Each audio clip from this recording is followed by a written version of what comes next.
इसलिए हम आपसे पूछना चाहेंगे, पहली बात, ब्रह्मचर्य होता क्या है और उसे साधे कैसे? ब्रह्मचर्य की शास्त्रों में बहुत महिमा है। कामी जो होता है, कामा तुराणाम न भयम न लज्जा।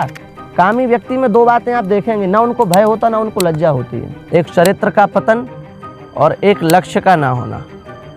हमारे जीवन में कोई लक्ष्य नहीं होगा, हम भटक जाएंगे। भगवान अगर हैं तो दिखते क्यों नहीं? आपने कहा कि जैसे संसार हमको दिख जाता है, ऐसे भगवान जल्दी नहीं दिख पाते।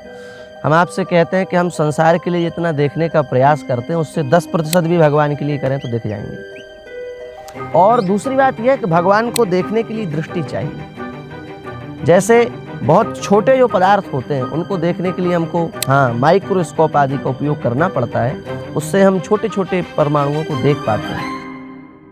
जय जय राधे, जय जय श्याम, जय जय Shri Vrindavan Dham. Hare Krishna, Shri Sitaram. Greetings from the holy land of Vrindavan. आज के जो हमारे गेस्ट हैं, honestly I am super amazed and ये जो कॉन्वर्सेशन हमारी हुई, I was just awestruck. मतलब literally I was like oh my goodness. जो हमारे साथ एक व्यक्ति बैठे थे वो भी बहुत इम्प्रेस हो गए थे। And there are so many things that you learn from this podcast. We've talked about brahmacharya, we've talked about dhamvas, sampradaya, guru diksha, who is qualified, who is not, धाम में आके क्या करना चाहिए, क्या नहीं करना चाहिए। हमने गौ माता के बारे में बात की है, इतनी सारी चीज़ों के बारे में बात की है। You will fall in love with this personality. Who is this personality? इनका नाम है आचार्य राम स्नेही मिश्र और ये पूज्य मलुक पीठाधीश्वर जी के शिष्य हैं। ये रामानंद संप्रदाय में दीक्षित हैं और वहीं से बचपन से अपनी लाइफ को जीते आ रहे हैं। मात्र 2.5 साल की उम्र में इन्होंने भगवद गीता लर्न कर ली थी। I won't take much of your time. This podcast is filled with गुप्त रहस्य that you will enjoy and you will take home with you and just try to implement them in your life and you'll see your life changing. Okay, Radhe Shyam, Hare Krishna. महाराज जी, जैसा हम जानते हैं कि आप वृंदावन धाम में एक संस्कृत गुरुकुल चला रहे हैं और बहुत बहुत अच्छे से विद्यार्थी आ रहे हैं। भारत के अन्य विभागों से, बिहार से आते हैं, मध्य प्रदेश से आ रहे हैं, अन्य क्षेत्रों से आते हैं और संस्कृत आपसे सीखते हैं आपके विश्वविद्यालय में। हम पूछना चाहते हैं, आपका मेन उद्देश्य इस गुरुकुल चलाने का क्या है? भारत संस्कृति और सभ्यता के मामले में बहुत पीछे हो गया है। भारत की जो संस्कृति है और भारत की जो परंपरा है उसका कुछ और ही दिशा प्राचीन काल में थी और आज हम संस्कृत और संस्कृति से दूर हो रहे हैं। इसलिए भारत की दशा और दिशा में परिवर्तन आ रहा है। पहले हमारे भारत से दया, प्रेम, करुणा, शास्त्र, इनका निर्यात पाश्चात्य के देशों में होता था, पर आज भारतवर्ष की वो स्थिति बदल गई है। आज भारतवर्ष में जो हम निर्यात करते हैं वो क्रोध का, वो हिंसा का, वो मांस का, ऐसे ऐसे हमारे यहाँ दुष्चरित्र हो रहे हैं जिसका विदेशी मीडिया पर भी बहुत बुरा प्रभाव जा रहा है। आज हमारा वो निर्यात हो रहा है। पहले हम सर्वे भवन्तु सुखिनः की भावना से भावित हुआ करते थे, आज हम देख रहे हैं कि सब अशांत हैं, सब क्लेशित हैं, सब पीड़ित हैं। तो कहीं ना कहीं हम संस्कृति से दूर हुए, इसलिए ये भटकाव हमारे जीवन में हमको दिख रहा है। प्राचीन भारतवर्ष में 7,32,000 गुरुकुल चला करते थे, जिनमें विधिवत रूप से 18 विषयों की शिक्षा दी जाती थी और उनमें पढ़ कर के जब विद्यार्थी निकलता था तो वो भारत के दशा दिशा, भारत के एक समय एवं पहलू पर विस्तार से विचार करता था और फिर कार्य करता था। लेकिन आज के समय में ऐसा नहीं है। आज के समय में तो जो शिक्षा दी जा रही है उसका उद्देश्य यही है कि तुम कमाओ, खाओ, दुनिया भर की अच्छी अच्छी लग्जरी गाड़ी खरीदो, खूब पैसा उड़ाओ, दुबई में मकान खरीदो, फ्लैट खरीदो। ये आज की शिक्षा का उद्देश्य बनाया जा रहा है। जब ऐसी मन में हमारे भावना होगी, जब त्याग की प्रधानता नहीं होगी, जब हमारे जीवन में त्याग नहीं होगा, तब फिर हम भारतवर्ष के विषय में क्या सोच सकते हैं। क्योंकि यहाँ की संस्कृति तो हमको सिखाती है त्यागे नैकेन अमृतत्वमाशु, त्याग से ही परमात्मा की प्राप्ति है, त्याग से ही कल्याण की प्राप्ति है, और हम त्याग से बहुत दूर होते जा रहे हैं। इसलिए ये गुरुकुल चलाने की केवल एक ही भावना है कि हमारा भारत फिर से उसी भावना से भावित हो और हमारे भारत के देश के लोग फिर से उसी अंतःकरण के बने और हमारे देश से मांस का निर्यात न हो, दुनिया भर के घृणास्पद बातों का निर्यात न हो, हमारे भारतवर्ष से प्रेम, करुणा, दया, सत्शास्त्र, सद्विचार, इनका निर्यात हो। सर्वे भवन्तु सुखिना इस भारत की आधारशिला का मूल पहलू है, उसका निर्यात हो। यही इस गुरुकुल का लक्ष्य है। जी महाराज जी, आपने बहुत ही सुंदर तरीके से लक्ष्य बताया गुरुकुल का। हम थोड़ा ये भी जानना चाहते हैं, क्योंकि भारत की 90% पॉपुलेशन ये जानती नहीं है कि अगर हम संस्कृत को वो इम्पोर्टेंस नहीं देंगे, वो महत्वता नहीं देंगे जो शास्त्रों ने बताई हुई है, और अगर हम भक्ति हो गई या गुरुजन हो गए उन्हें वो इम्पोर्टेंस नहीं देते, तो हमारे शास्त्र के हिसाब से तो बहुत जो फ्यूचर होगा भारत का वो बिल्कुल सेफ नहीं होगा। तो हम आपसे पूछना चाहते हैं शास्त्र की दृष्टि से और आपकी दृष्टि से, अगर भारत के युवा ने, भारतवर्ष ने, गवर्नमेंट ने, जो भी इस पॉडकास्ट को देख रहे हैं या नहीं देख रहे हैं, अगर हमने सही चीज़ों को इम्पोर्टेंस नहीं दी, संस्कृत को इम्पोर्टेंस नहीं दी, तो भारत का फ्यूचर कैसा हो सकता है? वो कैसा हो सकता है इसकी आपको झलक दिख रही होगी। हमको विस्तार से उस विषय में चर्चा करने की आवश्यकता नहीं है। जो इस समय आप रूप देख रहे हैं, इसी का और विस्तृत भयंकर परिणाम उस समय सामने आएगा। देखो, सभी भाषाओं की मूल भाषा संस्कृत है। हिंदी से लेकर के, उर्दू से लेकर के, अंग्रेजी से लेकर के जितनी दुनिया भर की भाषाएं हैं वो सब संस्कृत से कहीं ना कहीं निकली हैं। और उस पर जब आप विचार करेंगे तो समझ जाएंगे। एक रेल शब्द है और रेल शब्द संस्कृत से निकला है। रे माने होता है रेखा और ला माने होता है चलना। जो रेखा पर चले वो रेल है। रे रेखायाम लसते इति रेला, तो ये संस्कृत शब्द है। अब कप शब्द है, कप हम समझते हैं अंग्रेजी का शब्द है, पर संस्कृत का शब्द है। का माने होता है जल। जल जो है वो तरल पदार्थ का एक उपलक्षण है, द्योतक है। तो का माने हो गया जलीय तरल पदार्थ, और पा माने उसकी रक्षा करने वाला, पा रक्षणे धातु है। तो कम जलम पाति रक्षति इति कपः। तो इस दृष्टि से कप शब्द जो है वो संस्कृत का है और हम लोग अंग्रेजी समझते हैं। ऐसे ही फादर, मदर, ब्रदर, ये शब्द भी पितर, मातर, भ्रातर आदि शब्दों से निकल करके आते हैं। तो संस्कृत सभी भाषाओं की मूल भाषा है, इसको हमको समझना चाहिए। और यदि हम इसका सम्मान नहीं करते, यदि हम इन बातों पर ध्यान नहीं देते हैं, तो आज से ठीक 250 वर्ष पहले के भारत के इतिहास को आप उठा करके देखिए। थॉमस वेब मैकॉले नाम का एक अंग्रेज अधिकारी भारतवर्ष की यात्रा करता है, पूरब से पश्चिम, उत्तर से दक्षिण, और वो कहता है, I have travel length and breadth of in this country India, but I have never seen a person who is a beggar and who is a thief of in this country India. हमने पूरे भारत में पूर्व से लेके पश्चिम, उत्तर से लेके दक्षिण, पूरे भारतवर्ष का भ्रमण किया, पर हमने आज तक एक भी ऐसा व्यक्ति नहीं देखा जो गरीब हो, जो चोर हो। और आज भारतवर्ष का इतिहास उठा करके देख लो, कितनी गरीबी की ओर हम बढ़ रहे हैं, कितनी चोरियां हो रही हैं, मंदिरों में चोरियां हो रही हैं। हम गंगा जी के घाट पर जाते हैं, स्नान करते हैं बड़े श्रद्धा पूर्वक, चोर बगल में खड़े रहते हैं, वो कहते हैं तुम करो हर हर गंगे, हम तुमको कर देंगे नंगे। सब रुपया पैसा माल मसाला सब लूट करके चले जाते हैं। तो आज भारतवर्ष की क्या स्थिति हो रही है? और इसी प्रकार से यदि ये स्थिति बढ़ती गई तो आने वाला जो भविष्य होगा, उसमें जो गोस्वामी जी ने रामायण में कहा कि हम माता को माता नहीं मानेंगे, पिता को पिता नहीं मानेंगे, साधुओं से सेवा करवाएंगे। ये संसार साधुओं की सेवा के लिए बना है और आने वाला कलयुग ऐसा होगा कि हम साधुओं से सेवा करवाएंगे। तो जो पूरी राक्षसी प्रवृत्ति वाले आचरण है वो आने वाले भविष्य में है। हमारी जो भाषा है वो हमको भाषा तो सिखाती है, साथ में आचरण भी सिखाती है। इस भाषा में भाषा है पर आचरण नहीं है। इसलिए यदि हम संस्कृत को प्रधानता नहीं दे रहे हैं तो जो भविष्य हमको, जो वर्तमान दिख रहा है, बिगड़ता हुआ वर्तमान, यही बिगड़ता हुआ वर्तमान भविष्य का जब रूप लेगा तो बहुत भीषण रूप में हो जाएगा। और जैसे प्राचीन काल में हम राक्षसों को सुनते थे ना कि वो ऐसा था, इस प्रकार की उसकी कुप्रवृत्तियां थी, वो प्रत्यक्ष दिखने लगेंगी। ये उसका दुष्परिणाम होगा और सामने आ रहा है। महाराज जी, अभी आपने बहुत अच्छे से बताया कैसे संस्कृति हर दूसरी लैंग्वेज का मूल है। इंग्लिश का, हिंदी का, जितनी भी लैंग्वेज हैं, डायरेक्टली इनडायरेक्टली संस्कृत हर चीज़ का मूल है।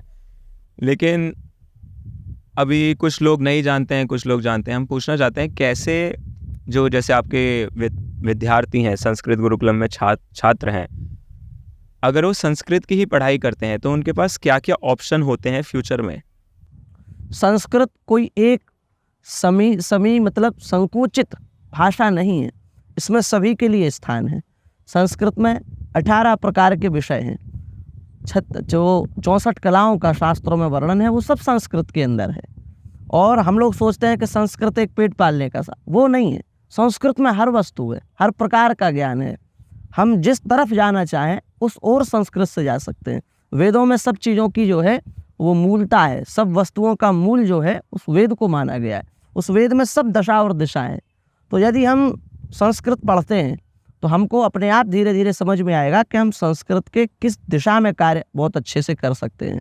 संस्कृत के द्वारा विविध प्रकार के प्राचीन ग्रंथ हैं संस्कृत के, जो आयुर्वेद को बहुत महत्व देते हैं। आयुर्वेद के विषय में हम कार्य कर सकते हैं। संस्कृत के बहुत ऐसे विषय हैं जो विमान शास्त्र के ऊपर काम करते हैं, तो आप उस वाले कार्य में जा सकते हैं। संस्कृत के बहुत सारे ऐसे ग्रंथ हैं जिसमें चिकित्सा से संबंधित और अस्त्र शस्त्र से संबंधित कार्य किया गया, आप उधर जा सकते हैं। संस्कृत में बहुत से ऐसे ग्रंथ हैं जो भक्ति, ज्ञान, वैराग्य को प्रधानता देते हैं, आप उस तरफ जा सकते हैं। संस्कृत में बहुत से ऐसे ग्रंथ हैं जो कर्मकांड को प्रधानता देते हैं। आप पूरे भारतवर्ष में यज्ञ के माध्यम से, कर्मकांड के माध्यम से शांति का संदेश दे सकते हैं। तो संस्कृत से हम सोचते हैं कि संस्कृत में जाएंगे तो हमारी जो गति है वो रुक जाएगी, हमारा भविष्य असुरक्षित है। जबकि हम समझते हैं कि संस्कृत से भविष्य भी सुरक्षित है, गति भी बढ़ती रहेगी, जीवन भी सुरक्षित है, मरण भी सुरक्षित है। संस्कृत में सबकी सुरक्षा है और सबके लिए जीवन है।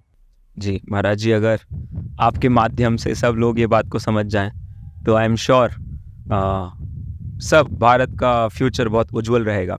अभी हमने देखा आपके बिल्कुल घर के साइड में एक गौशाला है, आप भी अच्छे गौ सेवक हैं। आपके पूज्य गुरुदेव भगवान मलुकपीठ वाले महाराज जी, वो भी एक गौ माता को बिल्कुल जो उनकी एक्चुअल इम्पोर्टेंस है सोसाइटी में और जो उनका एक्चुअल स्थान है वहाँ पर पूरा प्रयास कर रहे हैं गौ माता को लाने का। तो हम थोड़ा गौ माता के विषय में बात करना चाहते हैं कि गौ माता का एक्चुअल इम्पोर्टेंस क्या है, महत्वता क्या है। गाय माता है, ये तो आप भी जानते हैं। आजकल तो लोग गाय को जानवर कहते हैं, जबकि हम कहेंगे कि गाय जानवर नहीं है, गाय जान है। उसमें से वर हटा दीजिए।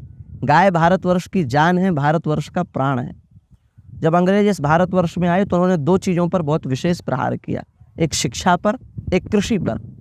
क्योंकि शिक्षा और कृषि दो ही ऐसी यहाँ स्थिति थी जिसके आधार पर संपूर्ण भारतवर्ष सोने की चिड़िया कहा जाता था। तो उन्होंने शिक्षा पर प्रहार किया, हमारे गुरुकुलों को तोड़ा और अपने कॉन्वेंट स्कूल खोले। हमारे गुरुकुलों में पढ़ाने वाले आचार्यों को आप सुनकर के आश्चर्य करेंगे, उनके नाखूनों को निकाल लिया जाता था संसी के द्वारा, और फिर बैल को जो जुताई करते हैं ना, बैल को हटा करके उनको लगाया जाता था और हल खिंचवाया जाता था।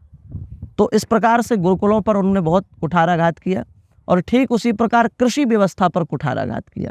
तो कृषि को मिटाने के लिए, उस समय संपूर्ण कृषि गो आधारित कृषि थी, तो कृषि को मिटाने के लिए उन्होंने गाय को मिटाया। और जब भारतवर्ष आज़ाद होने की स्थिति में आया तो उस समय हमारे भारतवर्ष के जो क्रांतिकारी थे उनका एक ही सपना था कि भारतवर्ष जैसे ही आज़ाद होगा वैसे ही हम भारतवर्ष में सबसे पहले गोवध कानून लाएंगे। गोवध जो चल रहा है उसके विरोध में वो बंद होना चाहिए, गोवध बंद का हम लोग कानून लगाएंगे। और महात्मा गांधी ने कहा था कि जब भारतवर्ष आज़ाद होगा तो हम कलम की पहली नोक से गोहत्या को बंद करेंगे। और दुर्भाग्य का विषय है कि वो गोहत्या आज भी चल रही है। जबकि हम मनगढ़ंत बात नहीं कहते, आप प्रमाणों का जब संग्रह करेंगे तो अंग्रेजों के शासनकाल में उतना गाय का कत्ल नहीं हुआ जितना हमारे आज़ाद भारत में हुआ। ये कितने बड़े दुर्भाग्य की बात है, जबकि पितामह भीष्म महाभारत में कहते हैं कि गाय जहाँ पर बैठ करके अपनी श्वास प्रश्वास लेती है, सर्वम चास्यापकर्षति, वहाँ के संपूर्ण पापों को वो खींच लेती है। गाय को देख करके मंगल होता है। और हम तो आपको कहते हैं आप अनुभव करके देखो, आपकी जैसे ही नींद खुले आप आँख खोल करके गौशाला में जाओ और गाय का दर्शन करो, उसके ऊपर हाथ फेरो, उससे आपको जो ऊर्जा मिलेगी, जो पॉजिटिविटी आप अनुभव करेंगे, वो आपको कोई और देखने से, किसी और का स्पर्श करने से मिल ही नहीं सकती। तो शास्त्रों में गाय का बहुत महत्व है। यदि शास्त्रों में से गौ महिमा निकाला जाए तो 1000, 2000, 5000 पेज का एक स्वतंत्र ग्रंथ बन जाएगा। उतनी लंबी तो हम चर्चा कर नहीं सकते, पर हम आपको सार बात में बताएं कि जब तक भारत में गोहत्या बंद नहीं होगी तब तक भारत का भविष्य बिल्कुल सुरक्षित नहीं है और भारत बिल्कुल भी आर्थिक रूप से समृद्ध नहीं हो सकता। भारत में गोहत्या बंद होने, आज लोग कहते हैं कि हम मांस खाते हैं, हम तो कहते हैं प्राणी मात्र की हत्या पर प्रतिबंध होना चाहिए। किसी को कष्ट पहुंचा के यदि तुम्हारा पेट भरता है तो वो किस बात का तुम्हारा पेट, किस बात के तुम मनुष्य हो। हिंसा किसी भी प्राणी की हो नरक ले जाने वाली है। फिर उसमें तो गाय, जिसका शास्त्रों में इतना महत्व है, जो साक्षात भगवान ने कहा कि 2 पैर वाले जो है उनमें संत ब्राह्मण मेरा स्वरूप है, और जो 4 पैर वाले हैं उनमें गाय मेरा स्वरूप है। गोविंद से बढ़कर भी गाय का महत्व है, इसलिए भगवान को भी गोविंद नाम दिया गया। तो उस गाय का जिस प्रकार से आज नाश हो रहा है, सबसे ज़्यादा दुर्गति यदि किसी की है भारतवर्ष में तो गाय की है। सबसे ज़्यादा अत्याचार यदि आज झेल रही है तो गाय झेल रही है, जबकि गौ जो है वो भारतवर्ष का प्राण है, आत्मा है। शास्त्रों में गाय की इतनी महिमा है, हमने आपको बताया 5000 पेज का ग्रंथ बन जाएगा उसके ऊपर। इसलिए हम तो सरकार से निवेदन कर सकते हैं, अपनी मांग रख सकते हैं, तो यही कहेंगे कि भारतवर्ष में गोवध पूर्णतया प्रतिबंधित होना चाहिए, तभी इस देश का भविष्य और देश की अर्थव्यवस्था सुरक्षित होगी। नहीं तो कुछ भी कर लीजिए, देश की अर्थव्यवस्था पुष्ट नहीं हो सकती। जी महाराज जी, अभी आपने एक बहुत अच्छी बात बताई कि कैसे गाय की गोविंद से भी ज़्यादा महत्वता है। तो हम उससे ही पूछना चाहते हैं, आप थोड़ा समझा सकते हैं कि गौ माता की भगवान कृष्ण से भी ज़्यादा कैसे महत्वता है? शास्त्रों की दृष्टि के अनुसार भगवान सब जगत के पूज्य हैं, संपूर्ण प्राणियों के पूज्य भगवान हैं। और भगवान भी जब गोचारण करते हैं तो विचार करते हैं कि ये जो ब्रज की भूमि है इसको गौ माता अपने जिह्वा से चाटती है, तो इसलिए हमको पादत्राण, चप्पल नहीं पहनना चाहिए।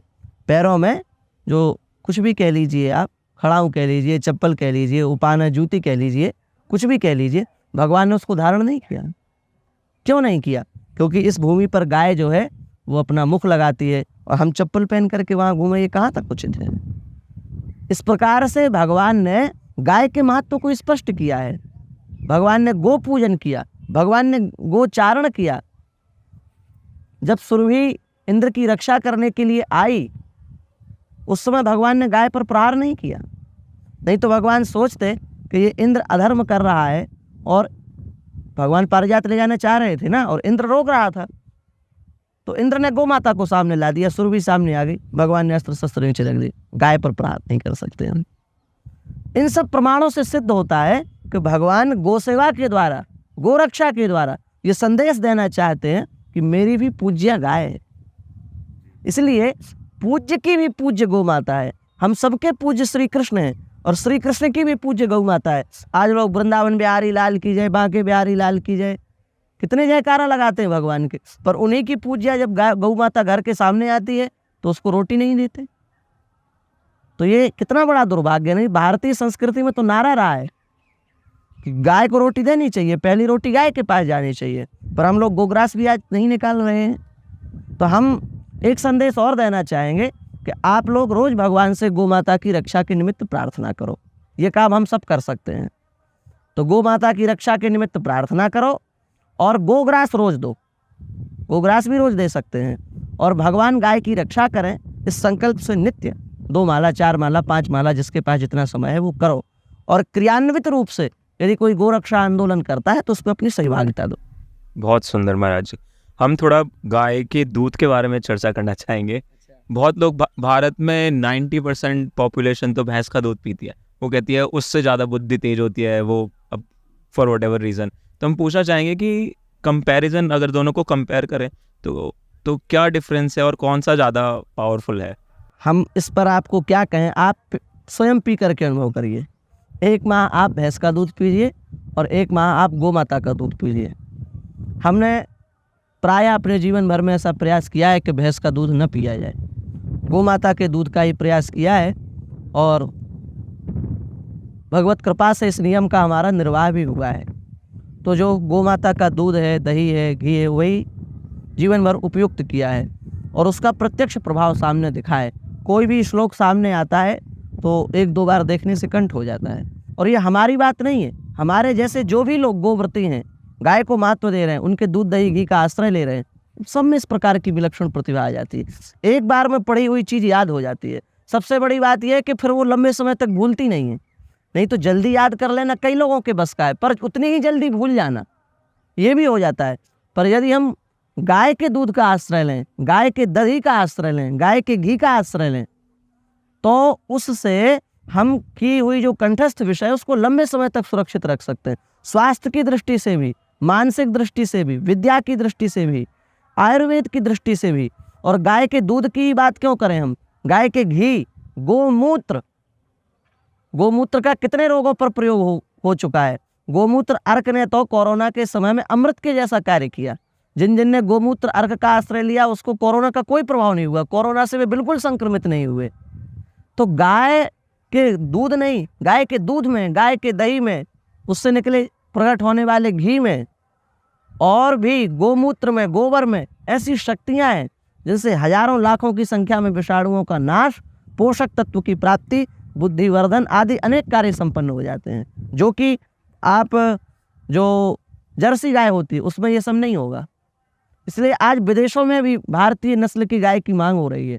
फार्म हाउस वहाँ बनाए जा रहे हैं और वहाँ गोवंश की नस्ल को सुरक्षित किया जा रहा है। और दुर्भाग्य इस भारतवर्ष का, जहाँ ये सब नस्लें हैं वहाँ आमूल चूल से जो है गोवंश का कत्ल कराया जा रहा है।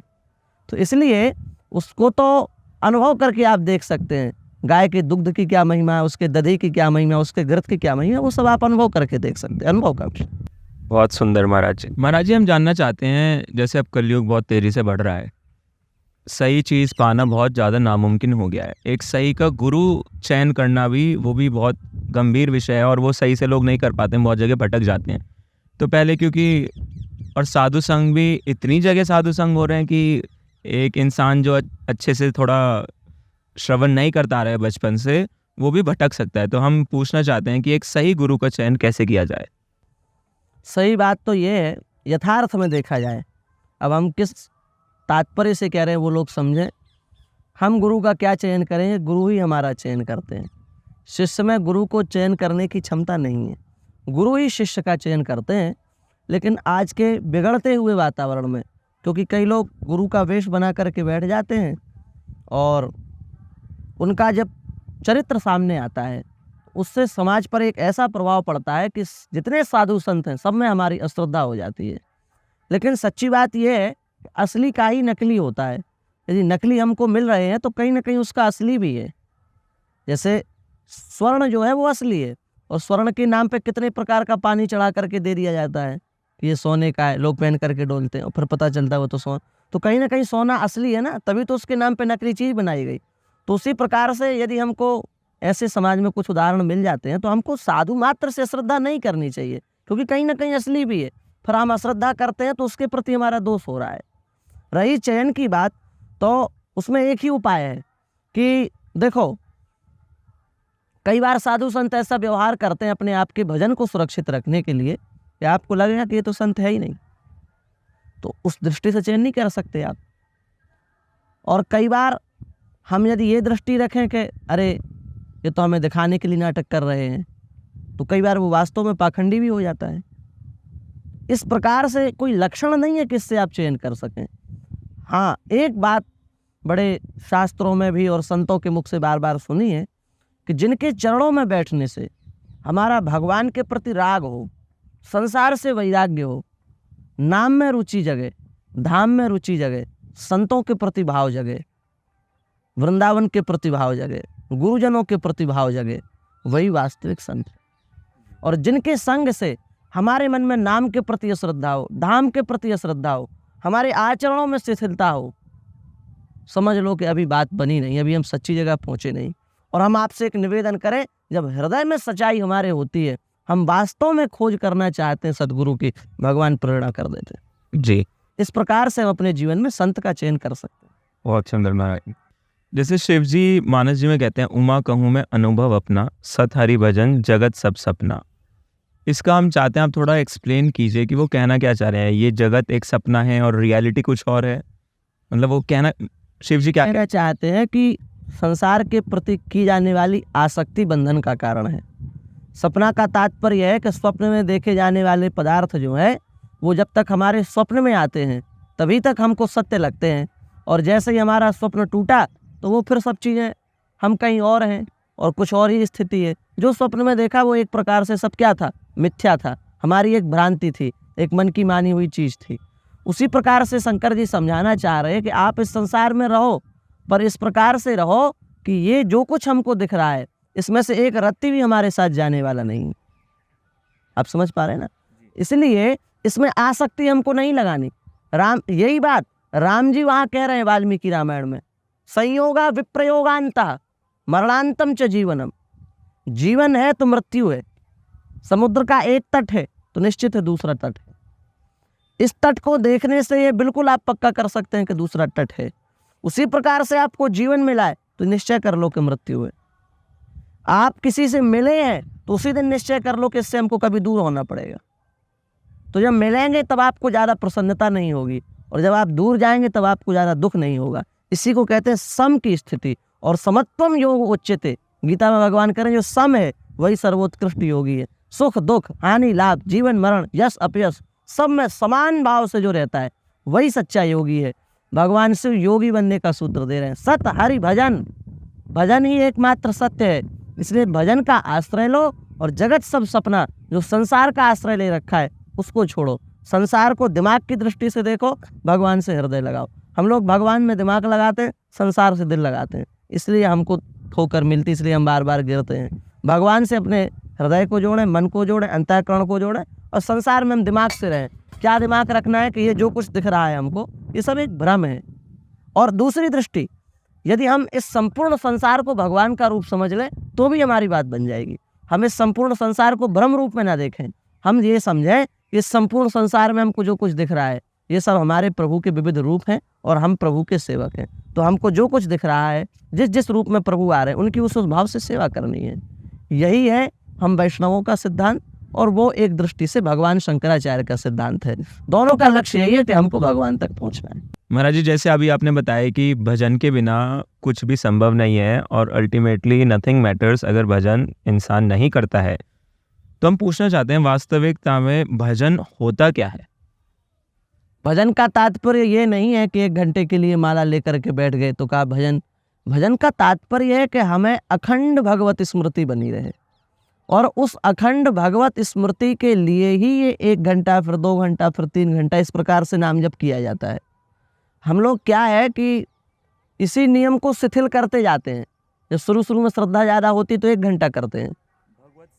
स्मृति मतलब भगवान के बारे में सोच। हाँ, तो हम जब शुरू में भजन में आते हैं मार्ग में तो हमारी श्रद्धा विशेष होती है, हम 1 घंटा करते हैं, फिर 40, फिर 30, फिर 20, फिर 10, फिर 5, फिर तो कहते हैं मन से ही कर लेते हैं। तो ये नहीं है। भजन का तात्पर्य है कि हम धीरे मन से भगवान के चिंतन में लगे रहें। जिस प्रकार से गंगा जी का निरंतर प्रवाह समुद्र की ओर बढ़ता रहता है, बढ़ता रहता है, बढ़ता रहता है। मार्ग में कितनी भी बाधाएं आ जाएं, कितनी भी बड़ी से बड़ी चट्टानें आ जाएं, सबको नष्ट करती हुई, सबको चीर फाड़ करती हुई गंगा जी सीधे जाकर के समुद्र में मिल जाती हैं।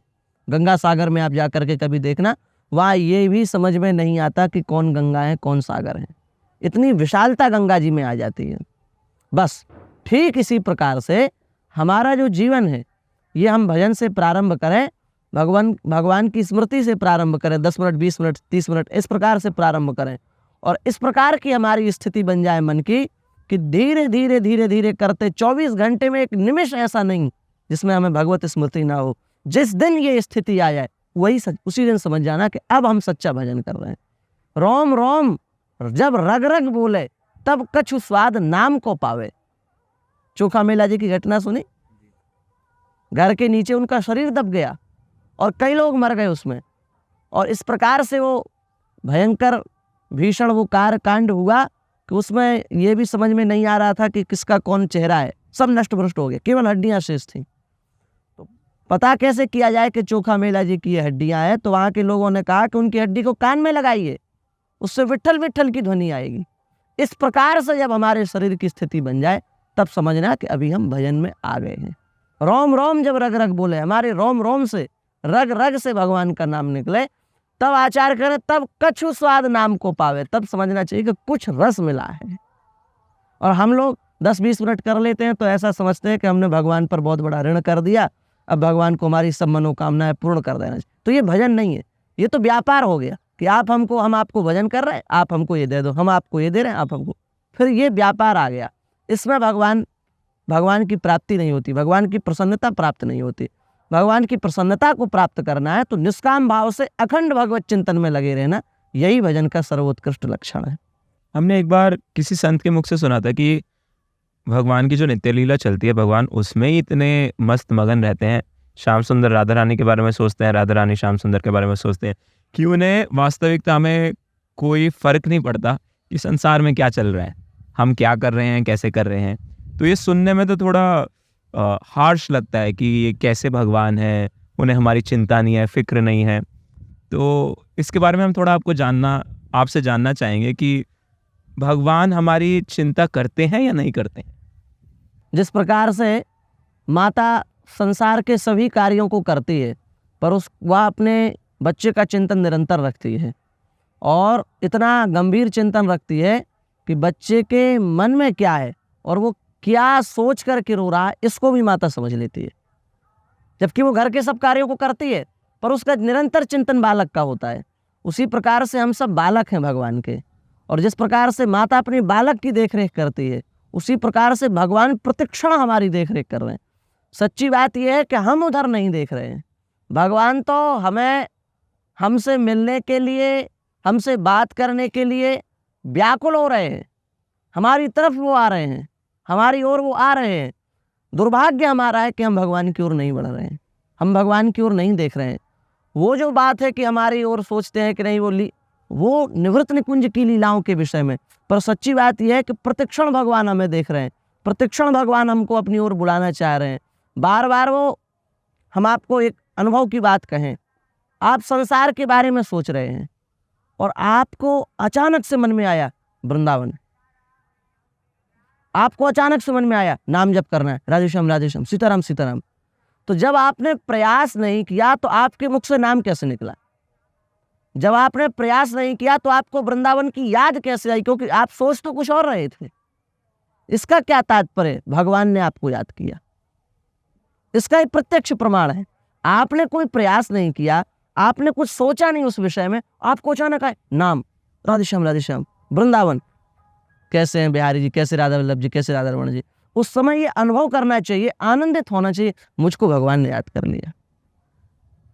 और अब जब आप माला करने बैठ रहे हैं आसन पर पूरे विचार से कि हमको भजन करना, तब तो आप भगवान को याद कर रहे हैं। लेकिन ये अचानक वाली जो स्थिति है, वो भगवान आपको याद कर रहे हैं। इसलिए ये नहीं सोचना चाहिए कि भगवान हमारे ओर देख ही नहीं रहे, हम तो बड़ा प्रयास कर रहे हैं। नहीं, हम यदि एक कदम भगवान की ओर बढ़ाते हैं तो भगवान 100 कदम। द्रौपदी जी ने जब शिशुपाल का भगवान ने चक्र से वध किया, तो लीला है भगवान की, तो उंगली से थोड़ा रक्त निकल आया। सब देखने लगे भगवान, क्या करें क्या करें क्या करें, सब सोच ही रहे हैं। द्रौपदी उतने में गई और अपनी साड़ी का वस्त्र फाड़ा और तत्काल लपेट दिया। भगवान के नेत्रों से अश्रुपात होने लगे। वस्तुतः सच्ची भक्ता यही है, सब केवल विचार ही करते रहे, और इसने अपनी साड़ी को फाड़ करके बिना कुछ सोचे विचारे बांध दिया।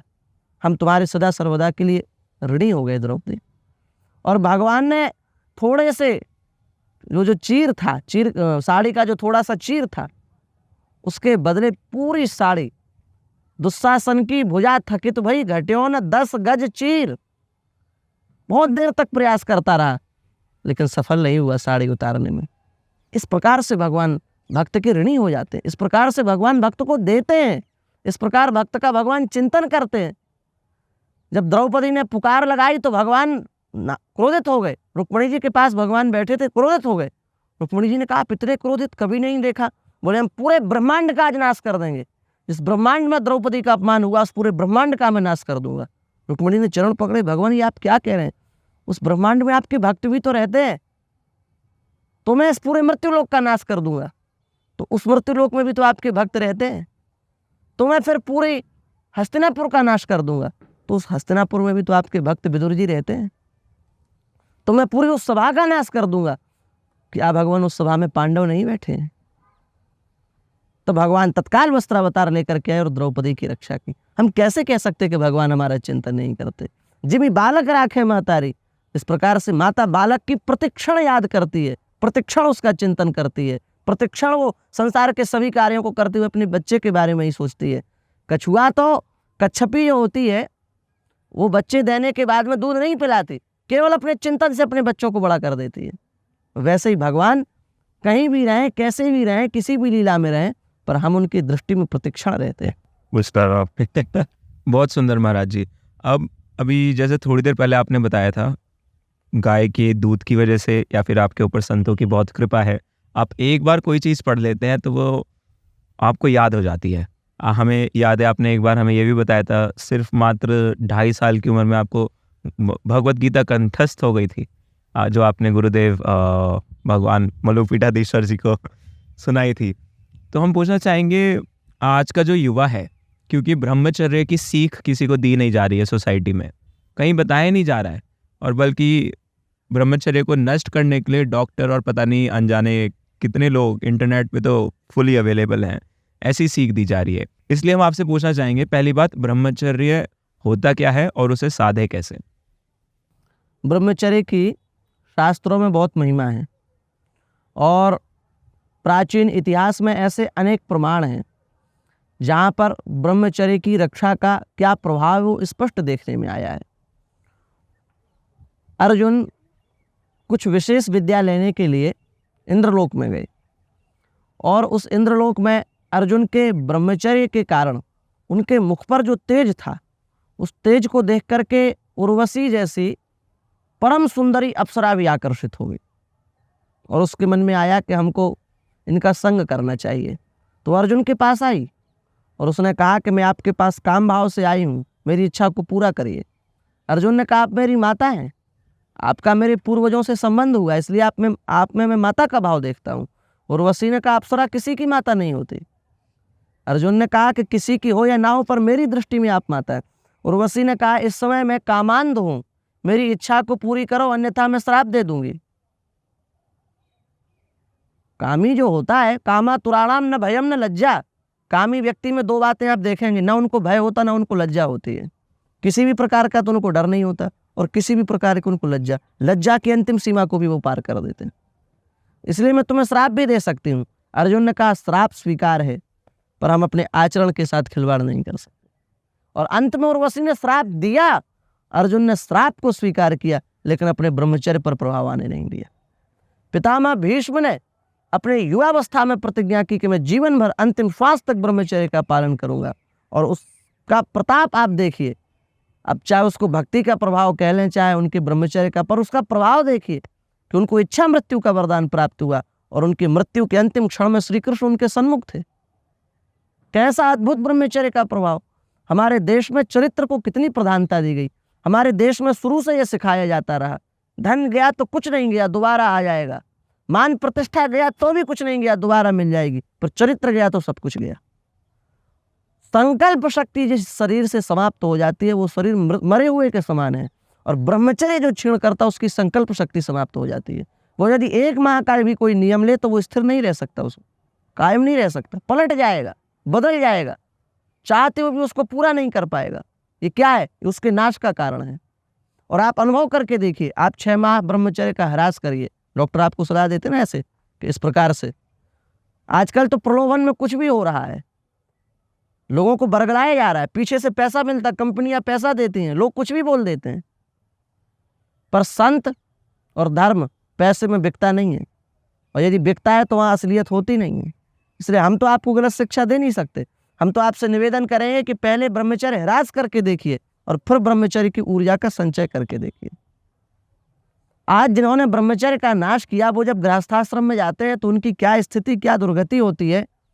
कितने पेड़ों में धागा बांधने पड़ते हैं, बालक नहीं होते। चरित्र को आपने बिगाड़ा है और आप दुनिया भर में ये कर रहे हैं। अच्छी बात है, भगवत कृपा हो जाए, हम कहते हैं होना चाहिए, पर कहीं ना कहीं हमारे चरित्र में कमी रही कि नहीं रही। और यदि हम 25 वर्ष तक जो शास्त्रों में हमारे ब्रह्मचर्य की महत्व दिया गया है उसको हम धारण करें, और फिर उसके बाद यदि हम गृहस्थाश्रम में जाते हैं, वो भी हमारे मंगल का मूल हो जाएगा, और हम विरक्त बनते तो हमारे लिए मंगल का मूल हो जाएगा। और ब्रह्मचर्य यदि हम ह्रास करते हैं तो ना हम गृहस्थी के लायक न विरक्ति के लायक हैं, और मृत हुए के समान हो जाएंगे। मतलब मरे नहीं, लेकिन मृत के समान हो गए। ये मरने से खराब है। मर गए तो एक बार का कष्ट, ये जीवन भर के लिए कष्ट बन जाता है। इसलिए हम अपने युवा भाइयों से प्रार्थना करेंगे कि हमारे चरित्र को बिगाड़ने के लिए बड़ी बड़ी कंपनियां, बड़ी बड़ी मिशनरियां, बड़े बड़े लोग पीछे पड़े हैं। क्योंकि हमारे भारत में जब चरित्र सुरक्षित होता है तो भगत सिंह आ जाते हैं, सुभाष चंद्र बोस आ जाते हैं, झांसी की रानी लक्ष्मीबाई आ जाती हैं, एक से एक महान पुरुष आ जाते हैं, भरद्वाज जी आ जाते हैं, याज्ञवल्क्य जी आ जाते हैं। तो क्या किया जाए कि इस देश की भूमि में ऐसे कोई पैदा ना हो और हम अपने कार्यों को बराबर बढ़ाते रहें। तो इनके चरित्र पर चोट की जाए। तो चरित्र पर चोट करने के लिए उन्होंने ऐसी वस्तुएं हमारे सामने ला के रख दी। मोबाइल हमको दे दिया, टेलीविज़न हमको दे दिया, दुनिया भर की आधुनिकताएं दे दी, और हम मस्त हैं कि हम आधुनिक हैं। आधुनिक नहीं है, हम नाश की ओर जा रहे हैं, हम राज की ओर जा रहे हैं। पहले 80 वर्ष के बुजुर्ग के दांत सुरक्षित होते थे, आज जवानी में दांत टूट जाते हैं। ये क्या है? ये हमारा चरित्र का कहीं ना कहीं पतन हुआ, हमारा खान पान बिगड़ा, उसका प्रभाव है। इसलिए ब्रह्मचर्य को महत्व देना पड़ेगा, और नहीं देने की ही आज ये दुर्गति है। जो युवा भटक रहा है, आचरण शून्य हो रहा है, भारत में बलात्कार हो रहे हैं, कितनी प्रकार की कुप्रवृत्तियां बढ़ रही हैं। तो इससे यदि बचाना है अपने देश को, तो ब्रह्मचर्य की शिक्षा देनी चाहिए।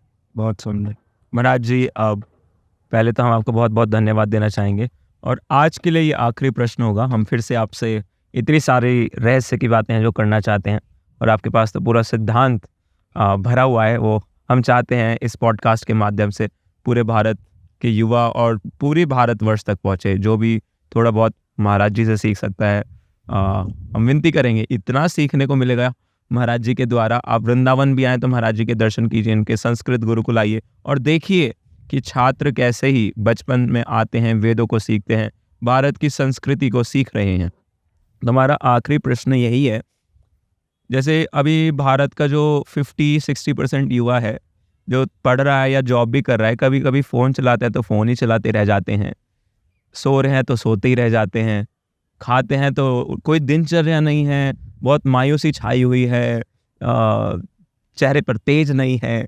अब ये इसके बहुत सारे कारण हैं, लेकिन अगर आप अपना कुछ ओपिनियन देना चाहें, आप बताना चाहें कि कैसे वो सुधर सकते हैं, उसके बारे में आप क्या कहना चाहेंगे? हमें इसके मूल में दो ही कारण दिखते हैं, एक चरित्र का पतन और एक लक्ष्य का ना होना। हमारे जीवन में कोई लक्ष्य नहीं होगा, हम भटक जाएंगे। और यदि हमको पता है कि हमको वहाँ पहुँचना है और हमारा चरित्र मजबूत है, तो हमको वहाँ पहुँचने से कोई रोक नहीं सकता। तो आज हमारे युवाओं का जो चरित्र बिगड़ा है, उनके संकल्प बल में जो ह्रास हुआ है, उसका भी कुछ योगदान है। और कुछ युवा जो लक्ष्यहीन हो गए हैं, जिनको समझ में ही नहीं आ रहा है कि मुझे डॉक्टर बनना है, मुझे पायलट बनना है, कि मुझे आर्मी में जाना है, कि मुझे टीचर बनना है, दिशा शून्य हो गए हैं, जिनको सही मार्गदर्शन नहीं मिल रहा है, वो लोग, ये दो प्रकार के जो लोग होते हैं, ये कहीं भी जाते हैं बह जाते हैं। तो यदि हमारा लक्ष्य हो और हमारा चरित्र मजबूत हो, तो हम दुनिया की किसी भी असंभव वस्तु को प्राप्त कर सकते हैं। पर हमारा चरित्र और हमारा संकल्प बल मजबूत होना चाहिए। संकल्प से क्या प्राप्त नहीं हो सकता। हमारे महापुरुषों ने ऐसा कहा है कि दुनिया में जितने महापुरुष हुए, उनमें आप सबसे अच्छे महापुरुष बन सकते हैं। आप में संकल्प शक्ति होनी चाहिए। और आधुनिक युग में तो इतनी सुविधा है, पहले तो यंत्र नहीं थे, आधुनिक जो तकनीक चली है उसमें कितनी प्रकार की सुविधाएं मिल गई। आप कितना ज्ञान अर्जित कर सकते हैं। हरिद्वार में कौन क्या पढ़ा रहा है, वृंदावन में बैठ के सुन सकते हैं। और वृंदावन में कौन क्या पढ़ा रहा है, ये आप विदेश में बैठ करके सुन सकते हैं। इतनी सुविधा मिलने के बाद भी आज हमारे ज्ञान का स्तर कितना घट गया। पहले लोगों को पुस्तकों की पुस्तकें कंठ होती थी, हजारों हजारों पुस्तकें याद होती थी लोगों को। आज हमको 10 श्लोक याद नहीं है, 10 शास्त्र की बातें याद नहीं है। जबकि हम इतने आधुनिक युग में आ गए हैं कि हम चाहें तो, यदि हम एक तुलनात्मक अध्ययन करें, तो हमको पिछले जो पढ़ने वाले लोग थे उनसे 10 गुना आगे ज़्यादा जाना चाहिए, क्योंकि हमको सुविधाएं ज़्यादा मिली हैं। पर हम और पीछे चले गए उनसे। क्या कारण रहा? कहीं ना कहीं हम लक्ष्यहीन हुए, कहीं ना कहीं हम दिशा भटके, कहीं ना कहीं हमने चरित्र को नहीं पकड़ा, कहीं ना कहीं हम व्यस्तताओं में बटे। तो बहुत ध्यान से हमको समझना पड़ेगा कि हमको अपना चरित्र मजबूत बनाना है, अपने लक्ष्य को निर्धारित करना है। तो अपने आप व्यस्तताएं घट जाएंगी और आप अपने लक्ष्य तक पहुंच जाएंगे। बहुत बहुत धन्यवाद महाराज जी, आचार्य जी। अब तो ऐसा लग रहा है आपने हमें एक सच्चाई दिखा दी हो कि कैसे हमें भी अपना जो लक्ष्य है वो दृढ़ करके रखना चाहिए। और अगर वास्तविकता में, भले ही मटेरियल लाइफ में जो भी बनना चाहें, डॉक्टर, पायलट, स्पिरिचुअल लाइफ में जो वास्तविकता में मैटर करती है, अगर हम वास्तविकता में भगवत धाम जाना चाहते हैं, राधे श्याम के पास जाना चाहते हैं, तो हमें अपना संकल्प दृढ़ कर लेना चाहिए, हमें अपना गोल दृढ़ कर लेना चाहिए। और वो आता है ऐसे साधु संतों को सुनने से और इनके वचनों को अपने जीवन में फॉलो करने से। आपसे फिर से मिलेंगे और आपका बहुत बहुत धन्यवाद महाराज जी। हरे कृष्णा, राधे श्याम, श्री सीताराम। आज राम नवमी के पावन उपलक्ष्य में आचार्य जी ने हमें आज फिर से अपना थोड़ा समय दिया है, तो हम आपको बहुत बहुत धन्यवाद करते हैं। और क्योंकि आज राम नवमी है, हम भगवान राम से ही शुरू करते हैं। हम जानना चाहते हैं, कुछ लोग कहते हैं कि राम जी की 14 कलाएँ हैं, भगवान कृष्ण की 16 कलाएँ हैं। वास्तविक में भगवान के स्वरूपों में भेद करना भी अपराध माना जाता है। तो हम आपसे पूछना चाहते हैं कि क्या राम जी, कृष्ण जी, विष्णु जी, इन सब में भेद है या फिर कोई भेद नहीं है? सबसे पहले तो रामनवमी के पावन पर्व की, भगवान श्री राम के प्रागट्योत्सव की आपको भी खूब खूब शुभकामनाएं। राम जी इस भारतवर्ष की आत्मा है। पूरे इतिहास में भगवान के विभिन्न अवतार हुए, लेकिन मर्यादा पुरुषोत्तम यह शब्द केवल भगवान श्री राम के साथ जोड़ा गया, और राम राज्य ये भी भगवान श्री राम के साथ जोड़ा गया। क्योंकि नीति प्रीति परमार्थ स्वार्थ, क्या नीति है, क्या प्रीति है, क्या परमार्थ है, क्या स्वार्थ है, इसको भगवान श्री राम ने जैसा समझा वैसा किसी ने नहीं समझा। माता के प्रति हमारा क्या कर्तव्य है, पुत्र के प्रति हमारा क्या कर्तव्य है, पिता के प्रति हमारा क्या कर्तव्य है, पत्नी के प्रति हमारा क्या कर्तव्य है, ये जैसा राम जी ने समझा और अपने चरित्र में दिखाया, वैसा उदाहरण, वो अभूतपूर्व उदाहरण है। वैसा उदाहरण आपको देखने में नहीं आएगा। भगवान की प्राणी मात्र के प्रति क्या दया। जब भगवान श्री राम निषाद राज गो के यहाँ पहुँचे तो निषाद राज गो ने कहा कि आप कुछ पा लीजिए। राम जी ने कहा नहीं, हम कुछ नहीं पाएंगे, हम केवल जल पिएंगे।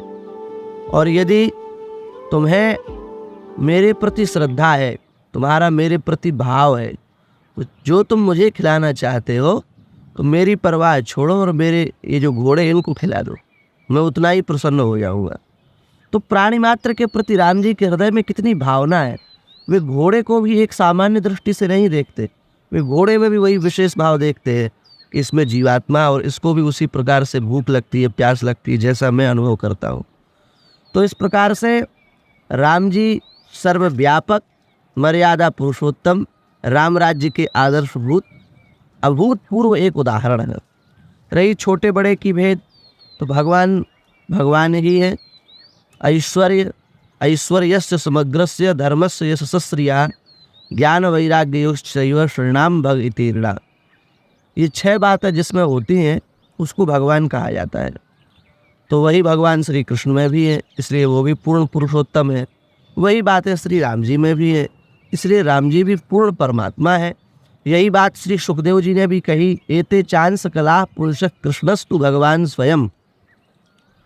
तो वहाँ प्रश्न किया गया कि एते चांस कला, आप अंश कला भी कह सकते थे, चा को क्यों रखा?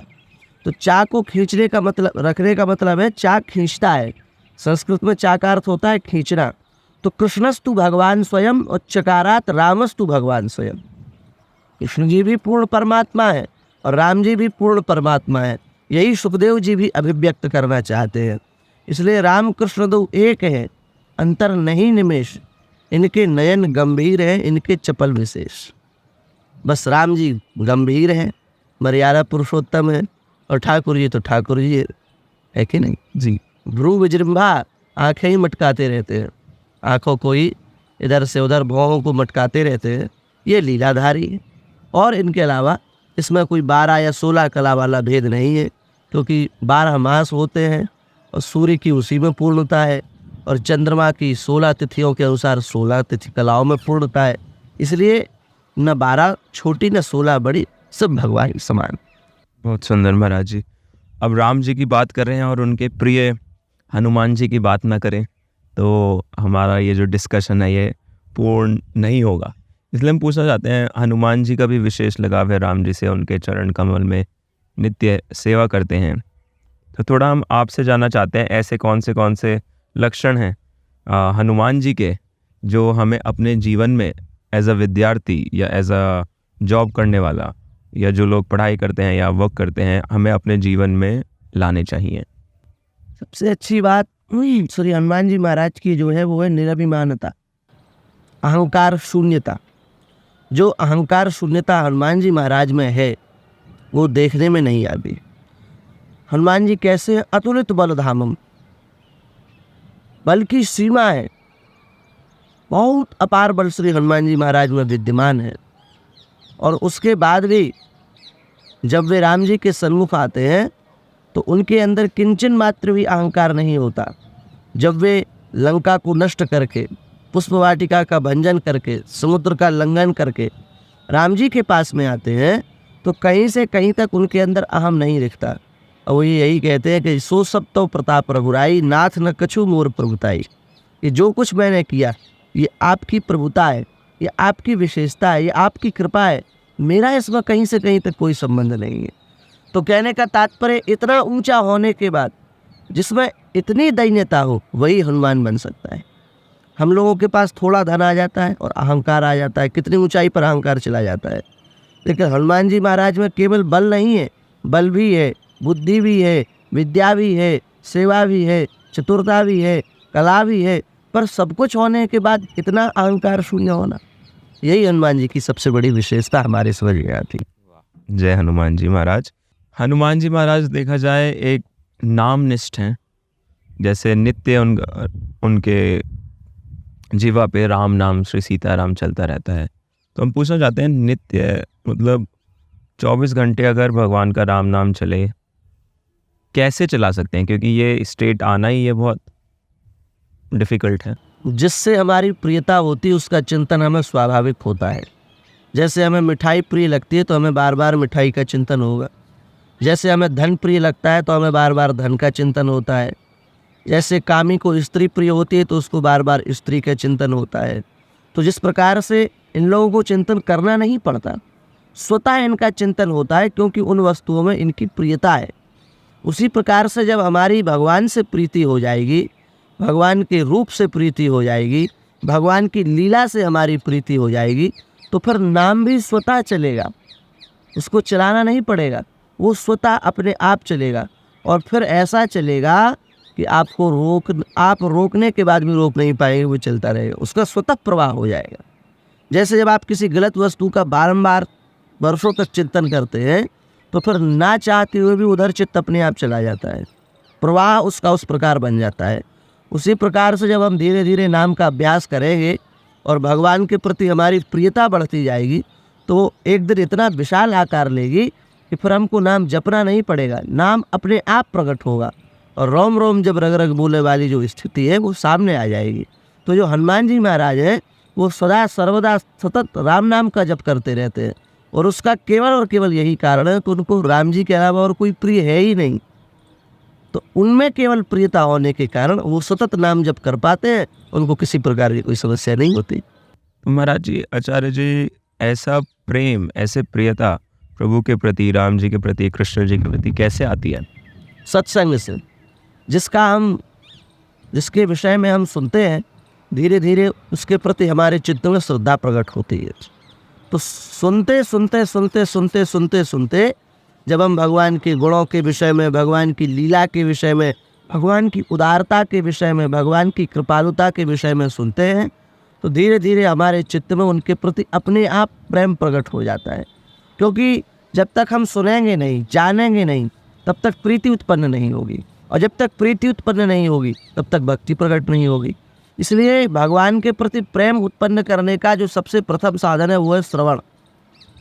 सुनना चाहिए, प्रथम सुने भागवत, शास्त्रों की दृष्टि से भी और आचार्यों की दृष्टि से भी। शास्त्रों में भी श्रवणम कीर्तनम, श्रवण से चालू किया, और आचार्य भी कह रहे हैं प्रथम सुने भागवत।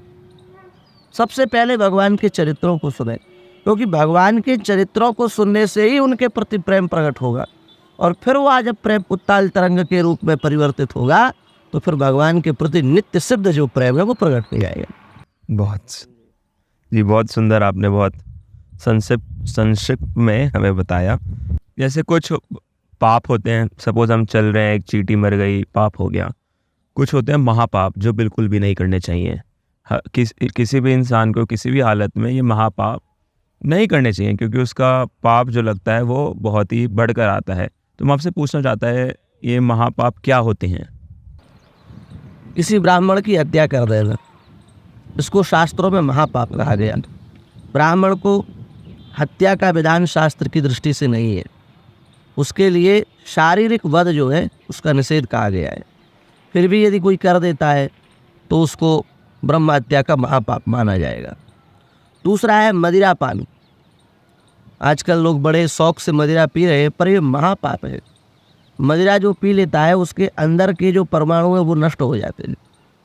एक वेश्या के संसर्ग से एक ब्राह्मण का जीवन बदल गया और वो परस्त्रीगामी और चोरी डकैती हिंसा सब करता, लेकिन उसका नियम था कि वो मदिरा नहीं पीता था कभी। तो एक दिन वो सो रहा था तो उसकी स्त्री ने सोचा कि ये ऐसे तो पीता नहीं है कभी, आज सोते समय इसका मुंह खोल के इसको पिला देते हैं। तो मुंह खोल करके उसको पिलाने का उसने प्रयास किया, तो उसके मुंह से आग निकली और वो वेश्या और उसका पूरा घर जल के भस्म हो गया। तो उसके मुंह में जब गरम गरम लगा तो उसके नेत्र खुले तो आकाशवाणी हुई, बोले तूने अपने जीवन में जितने पाप थे सब किए, पर तूने मदिरा नहीं पी। मदिरा ना पीने के कारण तेरे अंदर कहीं ना कहीं सतोगुण के परमाणु बचे रहे, और जब जबरदस्ती मदिरा पिलाने का प्रयास किया तो उन्हीं परमाणुओं ने आकर के प्रभाव दिखाया और इसको नष्ट कर दिया। तो उसको बड़ा दुख हुआ अपने अंदर कि हमारा जीवन किस काम का, बताओ हमारे अंदर इतने थोड़े परमाणु रह गए, उसका इतना बड़ा प्रभाव। तो हम अपने पूरे जीवन यदि संयम और आचार विचार का ध्यान रखते तो कहाँ पहुँचते। तो इस कथा से घटना से ये बात सिद्ध होती है कि मदिरा पान जो है अंदर तक व्यक्ति की ऊर्जा को, शक्ति को, भक्ति को, धर्म की परमाणुओं को जला करके नष्ट कर देता है। इसलिए शास्त्रों में ब्रह्म हत्या है, सुरापान को भी महापाप रखा गया। तो ब्राह्मण की हत्या, मदिरा का पान और चोरी को भी महापाप बताया गया, क्योंकि जिस व्यक्ति की चोरी होती है उसका सर्वथा उसी तरफ चिंतन होता है, और जितनी बार उसका चिंतन होगा उतनी बार उसको दुख होगा। उसकी उस दुख का, उस अशांति का, उसके क्लेश का तुम कारण बन गए। इससे बढ़कर के और क्या पाप हो सकता है? नहीं, दूसरों को सुख देना इससे बढ़कर कोई पुण्य नहीं, और दूसरों को दुख देना इससे बढ़कर कोई पाप नहीं। ये तो सीधे व्यास जी ने कहा है। तो इसलिए चोरी को भी महापाप बताया, और परस्त्री संसर्ग इसको भी शास्त्रों में महापाप बताया गया। जो विरक्त है उसको समस्त स्त्रियों में मातृबुद्धि रखनी चाहिए, और जो गृहस्थ है उसे अपनी पत्नी को छोड़कर समस्त स्त्रियों में मातृबुद्धि रखनी चाहिए। इसलिए यदि कोई परस्त्री संसर्ग करता है उसको भी महापाप का पाप लगता है। और पांचवा है इनका संग करने वाला। जो जो ब्रह्म हत्यारा उसका जो संग करता है वो भी महापाप कर रहा है। जो मदिरा पी रहा उसके जो साथ रह रहा है वो भी उसको भी महापाप का दंड लगेगा। तो इस प्रकार से ये 5 जो हैं, ब्रह्म हत्यारे, चोरी करने वाले, मदिरापान करने वाले, परस्त्री संसर्ग करने वाले और इनका संग करने वाले, इन 5 को महापापी शास्त्रों में कहा गया। जी आचार्य जी, अभी जैसे आपने मदिरा की बात की, ऐसे कुछ शास्त्र में या ग्रंथ में या कुछ लोग कहते हैं, क्योंकि उन्होंने पता नहीं कहाँ से सुना है, कि देवता भी तो सोमरस पीते हैं, तो हम क्यों अल्कोहल कंजम्पशन नहीं कर सकते, मदिरा का पान नहीं कर सकते? सोमरस को मदिरा से जोड़ दिया गया, क्योंकि हम इसको धर्म से जोड़ देंगे तो लोगों को आसानी होगी पीने में। वस्तुतः ये एक षड्यंत्र है, और इस षड्यंत्र के तहत भारतीय सनातन संस्कृति को नष्ट करने का प्रयास किया जा रहा है। सोमरस एक बहुत अलग विषय है। एक सोमलता होती है जो चंद्रमा की कलाओं के साथ दिन पर दिन बढ़ते जाती है, और उस सोमलता को किसी विशेष मुहूर्त में बड़े बड़े विद्वान ब्राह्मणों के द्वारा काटा जाता है, उसको लाया जाता है, छील करके उसका रस बनाया जाता है, अथवा सुखा करके उसका चूर्ण समझ लीजिए, अथवा रस बनाया जाता है, और रस बना करके फिर उसमें यज्ञ की विविध प्रकार की औषधियाँ मिलाई जाती हैं, और विविध प्रकार की औषधियाँ मिला करके फिर उसको सूंघा जाता है। यजमान जो है वो सूंघता है, और फिर देवता उसमें से उस सोमरस को ग्रहण करते हैं, उनको चढ़ाई जाती, उनको दिया जाता है, समर्पित किया जाता है। तो अब ये जो घटना है, ये जो क्रम है, इसमें मदिरा का क्या संबंध है? कहीं से कहीं तक मदिरा की कोई जगह नहीं है। वो तो जिनको पीना है, और दूसरा जो नहीं पी रहा है पाप के कारण, उसको अपने ओर खींचना, आकर्षित करना है, तो वो दुहाई देते हैं कि देवता भी पीते हैं, शास्त्रों में भी लिखा है, इसलिए कोई दोष। जबकि शास्त्रों में तो लिखा है सुराम स्पृष्ट्वा द्विजः कुर्यात् प्राणायाम त्रय शुचि मदिरा को यदि छू भी ले तो 3 बार प्राणायाम करना चाहिए। मदिरा के बर्तन में यदि पानी पी ले तो फिर चांद्रायण आदि बड़े बड़े व्रतों का विधान है। जब एक तरफ शास्त्र इतनी बड़ी बड़ी बात कह रहा है तो दूसरी तरफ ये कैसे कह सकता है कि देवता मदिरा पीते तो तुम भी पियो। देवता मदिरा पीते ही नहीं, वो तो सोमरस है, वो एक अलग विषय है। उसको मदिरा से जोड़ना ये देवताओं का भी अपमान है। इसलिए सोमरस अलग विषय है, मदिरा अलग विषय है। जी, बहुत बहुत धन्यवाद, आपने बड़ी सरलता से ये समझाया। अब हम जानना चाहते हैं, भारत में अब सनातनिज्म को लेके, सनातन धर्म को लेके बहुत लोग इंटरेस्टेड हो रहे हैं। देश का जो युवा है वो अब जाग रहा है धीरे धीरे, भगवान की कृपा है। तो हम पूछना चाहते हैं, पहली बात, क्योंकि बहुत सारे रिलीजन हैं जैसे हिंदू, मुस्लिम, सिख, ईसाई, तो हम पूछना चाहते हैं कि सनातन धर्म सबसे पुराना है। सनातन का मतलब ही इटर्नल, जो कभी नष्ट नहीं होता, इटर्नल है। तो हम पूछना चाहते हैं, सनातन धर्म का प्रमाण क्या है? सनातन धर्म का प्रमाण भारत की आत्मा है। भारत की जो संस्कृति है और भारत का जो परिवेश है, भारत का जो वायुमंडल है, वही बताता है कि सनातन धर्म है। हमको इसको अनुभव करना चाहिए। सनातन धर्म प्रमाण का विषय नहीं है, सनातन धर्म अनुभव का विषय है। जब किसी दीन दुखी को देख करके आपके मन में ये भाव आया है कि मुझे इसको कुछ देना चाहिए, मुझे इसकी सेवा करना चाहिए, ये सनातन है। जब किसी भूखे को देख करके आपके मन में ये बात आ जाए कि ये भूखा है, इसको मुझे कुछ अन्न देना चाहिए, ये सनातन है। क्योंकि सर्वे भवन्तु सुखिना की भावना सनातन में है। और भगवान गीता में अर्जुन से कह रहे हैं, सनातनस्त्वम पुरुषो मतो में। हे अर्जुन, तू भी सनातन है, मैं भी सनातन हूँ। तो तू भी सनातन है और भगवान कह रहे हैं मैं भी सनातन हूँ। और भगवान पूरी सृष्टि में कण कण में विद्यमान है, इसलिए पूरा विश्व सनातन। अब तो हम लोग भटक गए हैं, अलग अलग पंथों में, मतों में, मजहबों में बट गए हैं। ईमानदारी से देखा जाए तो हम सब सनातन हैं, और सनातन शाश्वत है, अभी भी विद्यमान है और आगे भी रहेगा।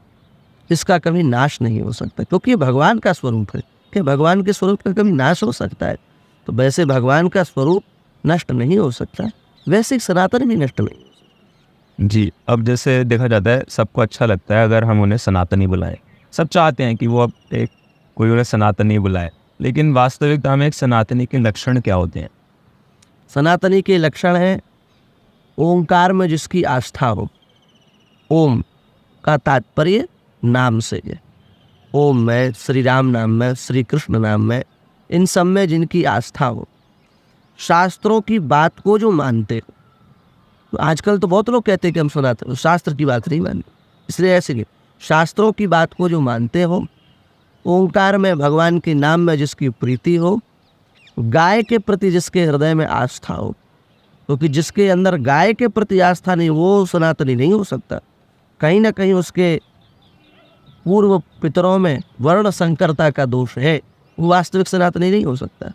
तो गाय में जिसकी श्रद्धा हो, नाम में जिसकी प्रीति हो, और जैसा हमने कहा शास्त्रों में जिसकी श्रद्धा हो, गुरुजनों में जिसकी श्रद्धा हो, वही वास्तव में सच्चा सनातनी है। आजकल क्या है, कई सनातनी अपने को ऐसा भी कहते हैं कि जो अच्छा अच्छा लगा उसको तो गप गप, और जो थोड़ा कड़वा लगा उसको थू थू कर देते हैं।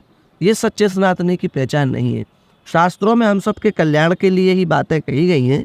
भगवान ने कहा तस्मात् शास्त्रम प्रमाणम, थे किसी भी विषय में शास्त्र प्रमाण। तो हम भगवान को मानते हैं पर भगवान की नहीं मानते, इससे हमारा पतन होगा। इसलिए हमको भगवान को मानना चाहिए और भगवान की वाणी जो शास्त्र है उसको मानना चाहिए, तभी हम सच्चे सनातनी सिद्ध होंगे। जी, अभी देखा भी जाता है पॉलिटिक्स की वजह से या फिर एक्सटर्नल जो भी प्रेशर आता है, कलयुग तो बढ़ ही रहा है कि कुछ लोग कहते हैं सनातन को मिटा देंगे, सनातन को मिटाया जा सकता है। तो हम आपसे पूछना चाहते हैं, क्या वास्तविकता में सनातन को मिटाया जा सकता है? सनातन को मिटाने वाले मिट गए पर सनातन नहीं मिटा। सतयुग से ही सनातन पर आघात किए गए। सतयुग में हिरण्याक्ष आया, फिर हिरण्यकश्यपु आया, वो मिटा नहीं पाए, भगवान ने उन्हीं को मिटा दिया। त्रेता में रावण आया, कुंभकर्ण आया, मेघनाद आया, और वो पूरे दल बदल के साथ आए, वो भी पूरे के पूरे मिट गए पर सनातन को नहीं मिटा पाए।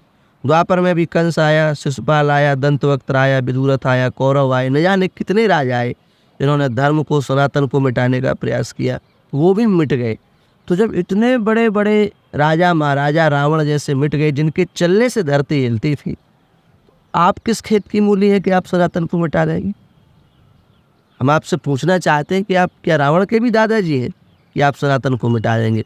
केवल 2 बयान दे देने से सनातन नहीं मिटता है। सनातन मिटाने के लिए जिन्होंने जीवन भर प्रयास किया वो सनातन नहीं मिटा पाए। उसका कारण है कि सनातन मिट ही नहीं सकता। जो अनादि चीज़ है उसको आप कैसे मिटा सकते हैं? जो शाश्वत है उसका नाश आप कैसे कर सकते हैं?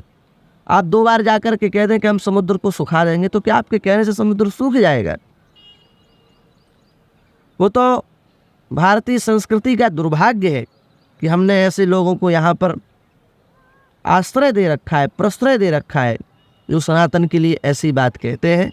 और हम आपको विश्वास दिलाते हैं कि आगे के कुछ समय में जो भारत का भविष्य होगा उसमें भगवान ऐसी कृपा करे, कुछ ऐसे लोग आगे आए जो ऐसा करने वालों का सख्त विरोध करें। क्योंकि वस्तुतः ऐसे बयानबाजी से सनातन पर कोई फर्क नहीं पड़ता, पर सनातनी जो हैं उनके हृदय को ठेस पहुंचती है। उसको सुरक्षित रखने के लिए हमको ऐसे लोगों को सावधान करना पड़ेगा, सचेत करना पड़ेगा। बाकी मिटाने वाली बात है तो वो तो अभी पूरे कलयुग में भी नहीं मिटने वाला। अंतिम समय में कल्कि भगवान आएंगे, वो ब्राह्मण के घर में आएंगे, तो ब्राह्मण परिवार सुरक्षित रहेगा तो सनातन कैसे मिट जाएगा? घोड़े पर बैठ कर के करेंगे शत्रुओं का दमन, मतलब पशु जाति भी सुरक्षित रहेगी। तलवार से करेंगे, एटम बम से नहीं करेंगे वो, तो तलवार से करेंगे का मतलब भी क्या है कि उस समय तक अस्त्र शस्त्र भी सुरक्षित रहेंगे। तो सनातनी जो वस्तु है वो सब सुरक्षित है उस समय तक। तो इसलिए ये नहीं सोचना चाहिए कि सनातन मिट जाएगा, चिंता का विषय नहीं। पर जो सनातनी है उनके हृदय को ठेस पहुँचती, इसलिए इनका विरोध होना चाहिए। जी महाराज जी, जैसे हम समझते हैं 4 युग हैं, सतयुग, त्रेता, द्वापर, कलयुग। कलयुग की एज शास्त्रों में बताई गई 4,32,000 साल हैं, जिसमें सभी 5 साढ़े 5 साल ही बीते हैं। तो अभी तो काफ़ी लंबा समय बाकी है। कुछ लोग कहते हैं कलयुग अभी 1000 साल में ख़त्म होने वाला है, जो शास्त्र के विरुद्ध है और सच्चाई नहीं है। पर जैसे ही कलयुग बढ़ेगा, घोर कलयुग आएगा। जैसे घोर कलयुग बहुत लोग जानते हैं, जब पानी नहीं होगा, एसिड रेन होगी, ऐसा होगा कि खाने को शुद्ध शाकाहारी भोजन नहीं मिलेगा। तो हम पूछना चाहते हैं, शास्त्रों में क्या बताया गया है कि कलयुग कैसा होने वाला है? अभी तो जो कलयुग दिख रहा है उसको देख करके हम लोगों को ऐसा ही लगता है कि आने वाले जो 1000 साल हैं, 500 साल हैं, उसमें तो भयंकर ही हो जाएगा और कलयुग प्राणी को जीने ही नहीं देगा। ऐसे ही हम लोग विचार रखते हैं, क्योंकि आज का ऐसा समय है कि धीरे धीरे मनुष्य को खा रहा है। भाई अभी क्या है कि हमको मांस खाने की आदत लग गई है, तो हम दुनिया भर के पशुओं का मांस खा रहे हैं। ये कब तक हमारी उदर की पूर्ति कर पाएंगे? कुछ दिनों में समाप्त हो जाएंगे। जब ये समाप्त हो जाएंगे तो हमारी जीभ तो मांस खाने की आदी हो गई ना, तो फिर मनुष्य को खाएगा। और इसी के लिए शास्त्रों में संकेत कर दिया, जीवो जीवस्य भक्षका, जीव ही जीव का भोजन बन जाएगा। तो ऐसी स्थिति में हम लोगों को तो यही लगता है कि बहुत जल्दी कलयुग में ये सब स्थितियाँ आ रही हैं दिखने में, और कुछ समय बाद ही बहुत हावी हो जाएंगी और मनुष्य ही नहीं रहेगा तो फिर क्या होगा। पर ऐसी बात नहीं है। बीच बीच में भगवान ऐसे महापुरुषों को भेजते हैं, जैसे अभी भक्ति काल आया 500 वर्ष पूर्व लगभग, तो उस समय 100 से 150 वर्ष के बीच में इतने संत हुए कि उन्होंने पूरे भारतवर्ष में कोने कोने में भक्ति का प्रचार कर दिया। और आप देखें, वैज्ञानिकता देखें कि हर स्थान में भक्त आया। दक्षिण भारत में श्री रामानुजाचार्य जी प्रकट हो गए, उत्तर भारत में श्री रामानंदाचार्य जी प्रकट हो गए, राजस्थान में श्री मीराबाई प्रकट हो गई, गुजरात में श्री नरसिंह जी प्रकट हो गए। तो भगवान ने कवर किया पूरे भारत को, और कवर करके पूरे भारत में जो है भक्ति की, ज्ञान की, सनातन की ऊर्जा को प्रसारित किया। तो जब ऐसा घोर कलिकाल आएगा, जब ऐसी स्थिति आएगी कि हमें लगेगा अब तो सब मिटने वाला है, सब खत्म होने वाला है, उस समय भगवान किसी ऐसे महापुरुष को भेजेंगे, अथवा फिर से कोई 150 वर्ष के लिए ऐसा समय भेजेंगे जिसमें एक से एक महापुरुष आएंगे, और उन महापुरुषों के द्वारा पुनः इस देश में सनातन धर्म की और ये जो कुछ दिख रहा है प्रदूषण, इसकी निवृत्ति होगी और सनातन धर्म का प्रचार होगा, भक्ति का प्रचार होगा, ज्ञान का प्रचार होगा। तो इसलिए ये सब बातें ठीक नहीं है कि 500 साल, 1000 साल, अभी तो 5,500 वर्ष ही केवल हुए हैं। अभी तो 4,26,000 वर्ष तो कम से कम पूरे बचे ही हैं। इसलिए अभी कलयुग की आयु समाप्त होने वाली नहीं है। हाँ, जब कलयुग अंतिम स्थिति पर आएगा जो शास्त्रों में वर्णित है, उस समय अवश्य ऐसा होगा कि एक एक बीता के पुरुष होंगे और छोटी छोटी कन्याएं होंगी और उनके 7-7, 8-8 वर्ष में विवाह हो जाएंगे, 11-12 वर्ष में वो बच्चा उत्पन्न करके 14-15 साल तक चले जाएंगे। ऐसी स्थितियाँ बनेंगी आगे, लेकिन वो आज बनने वाली नहीं है, वो तो अंतिम समय की बातें हैं। अभी तो भगवान की कृपा से वर्तमान समय में कितनी क्रांति है और ये धीरे धीरे बढ़ेगी। भगवान की कृपा से तो बहुत अच्छा समय आ जाएगा कुछ दिनों के अंदर। मान लो फिर भी बीच में कुछ इधर उधर होता है तो भगवान फिर भेजेंगे, तो ऊपर नीचे चलता रहेगा, पर अभी कलयुग खत्म होने वाला है, ऐसी कोई बात नहीं। बहुत सुंदर महाराज जी। अब हम जानते हैं क्योंकि कलयुग को या आज के समय को अगर ध्यान से देखें तो ऐसा लगता है बस इधर छोड़ के भगवान के पास चलते हैं, ये टू मच टू हैंडल है, मतलब इसे सहन नहीं कर सकते। और अगर भगवान के पास जाना है तो भजन करना पड़ेगा। तो हम पूछना चाहते हैं, एक तो भजन होता क्या है, भजन कहते किसे हैं, और एक ऐसा व्यक्ति जो जॉब कर रहा है या फिर जो पढ़ाई कर रहा है उसके लिए भजन करने का मतलब क्या है? भजन करने का मतलब ये नहीं है कि घर द्वार छोड़ करके आ जाना और साधु बन जाना और घर द्वार से बिल्कुल संबंध छोड़ देना, इसका नाम भजन नहीं है। ये तो एक साधक की अखंड वृत्ति है कि वो सब छोड़ करके भजन में लग जाता है और फिर जीवन भर सतत भगवान का चिंतन करता है। ये एक स्थिति है। पर अब हम लोग किस प्रकार से करें, आज का जो युवा समाज है, युवा वर्ग है, वो कैसे इससे जुड़े, तो उसमें सबसे बड़ी बात जो हमको ध्यान में रखनी है वो ये रखनी है कि हमको मन भगवान से जोड़ करके रखना है और शरीर से जो हमें सेवा मिली उसको करना है।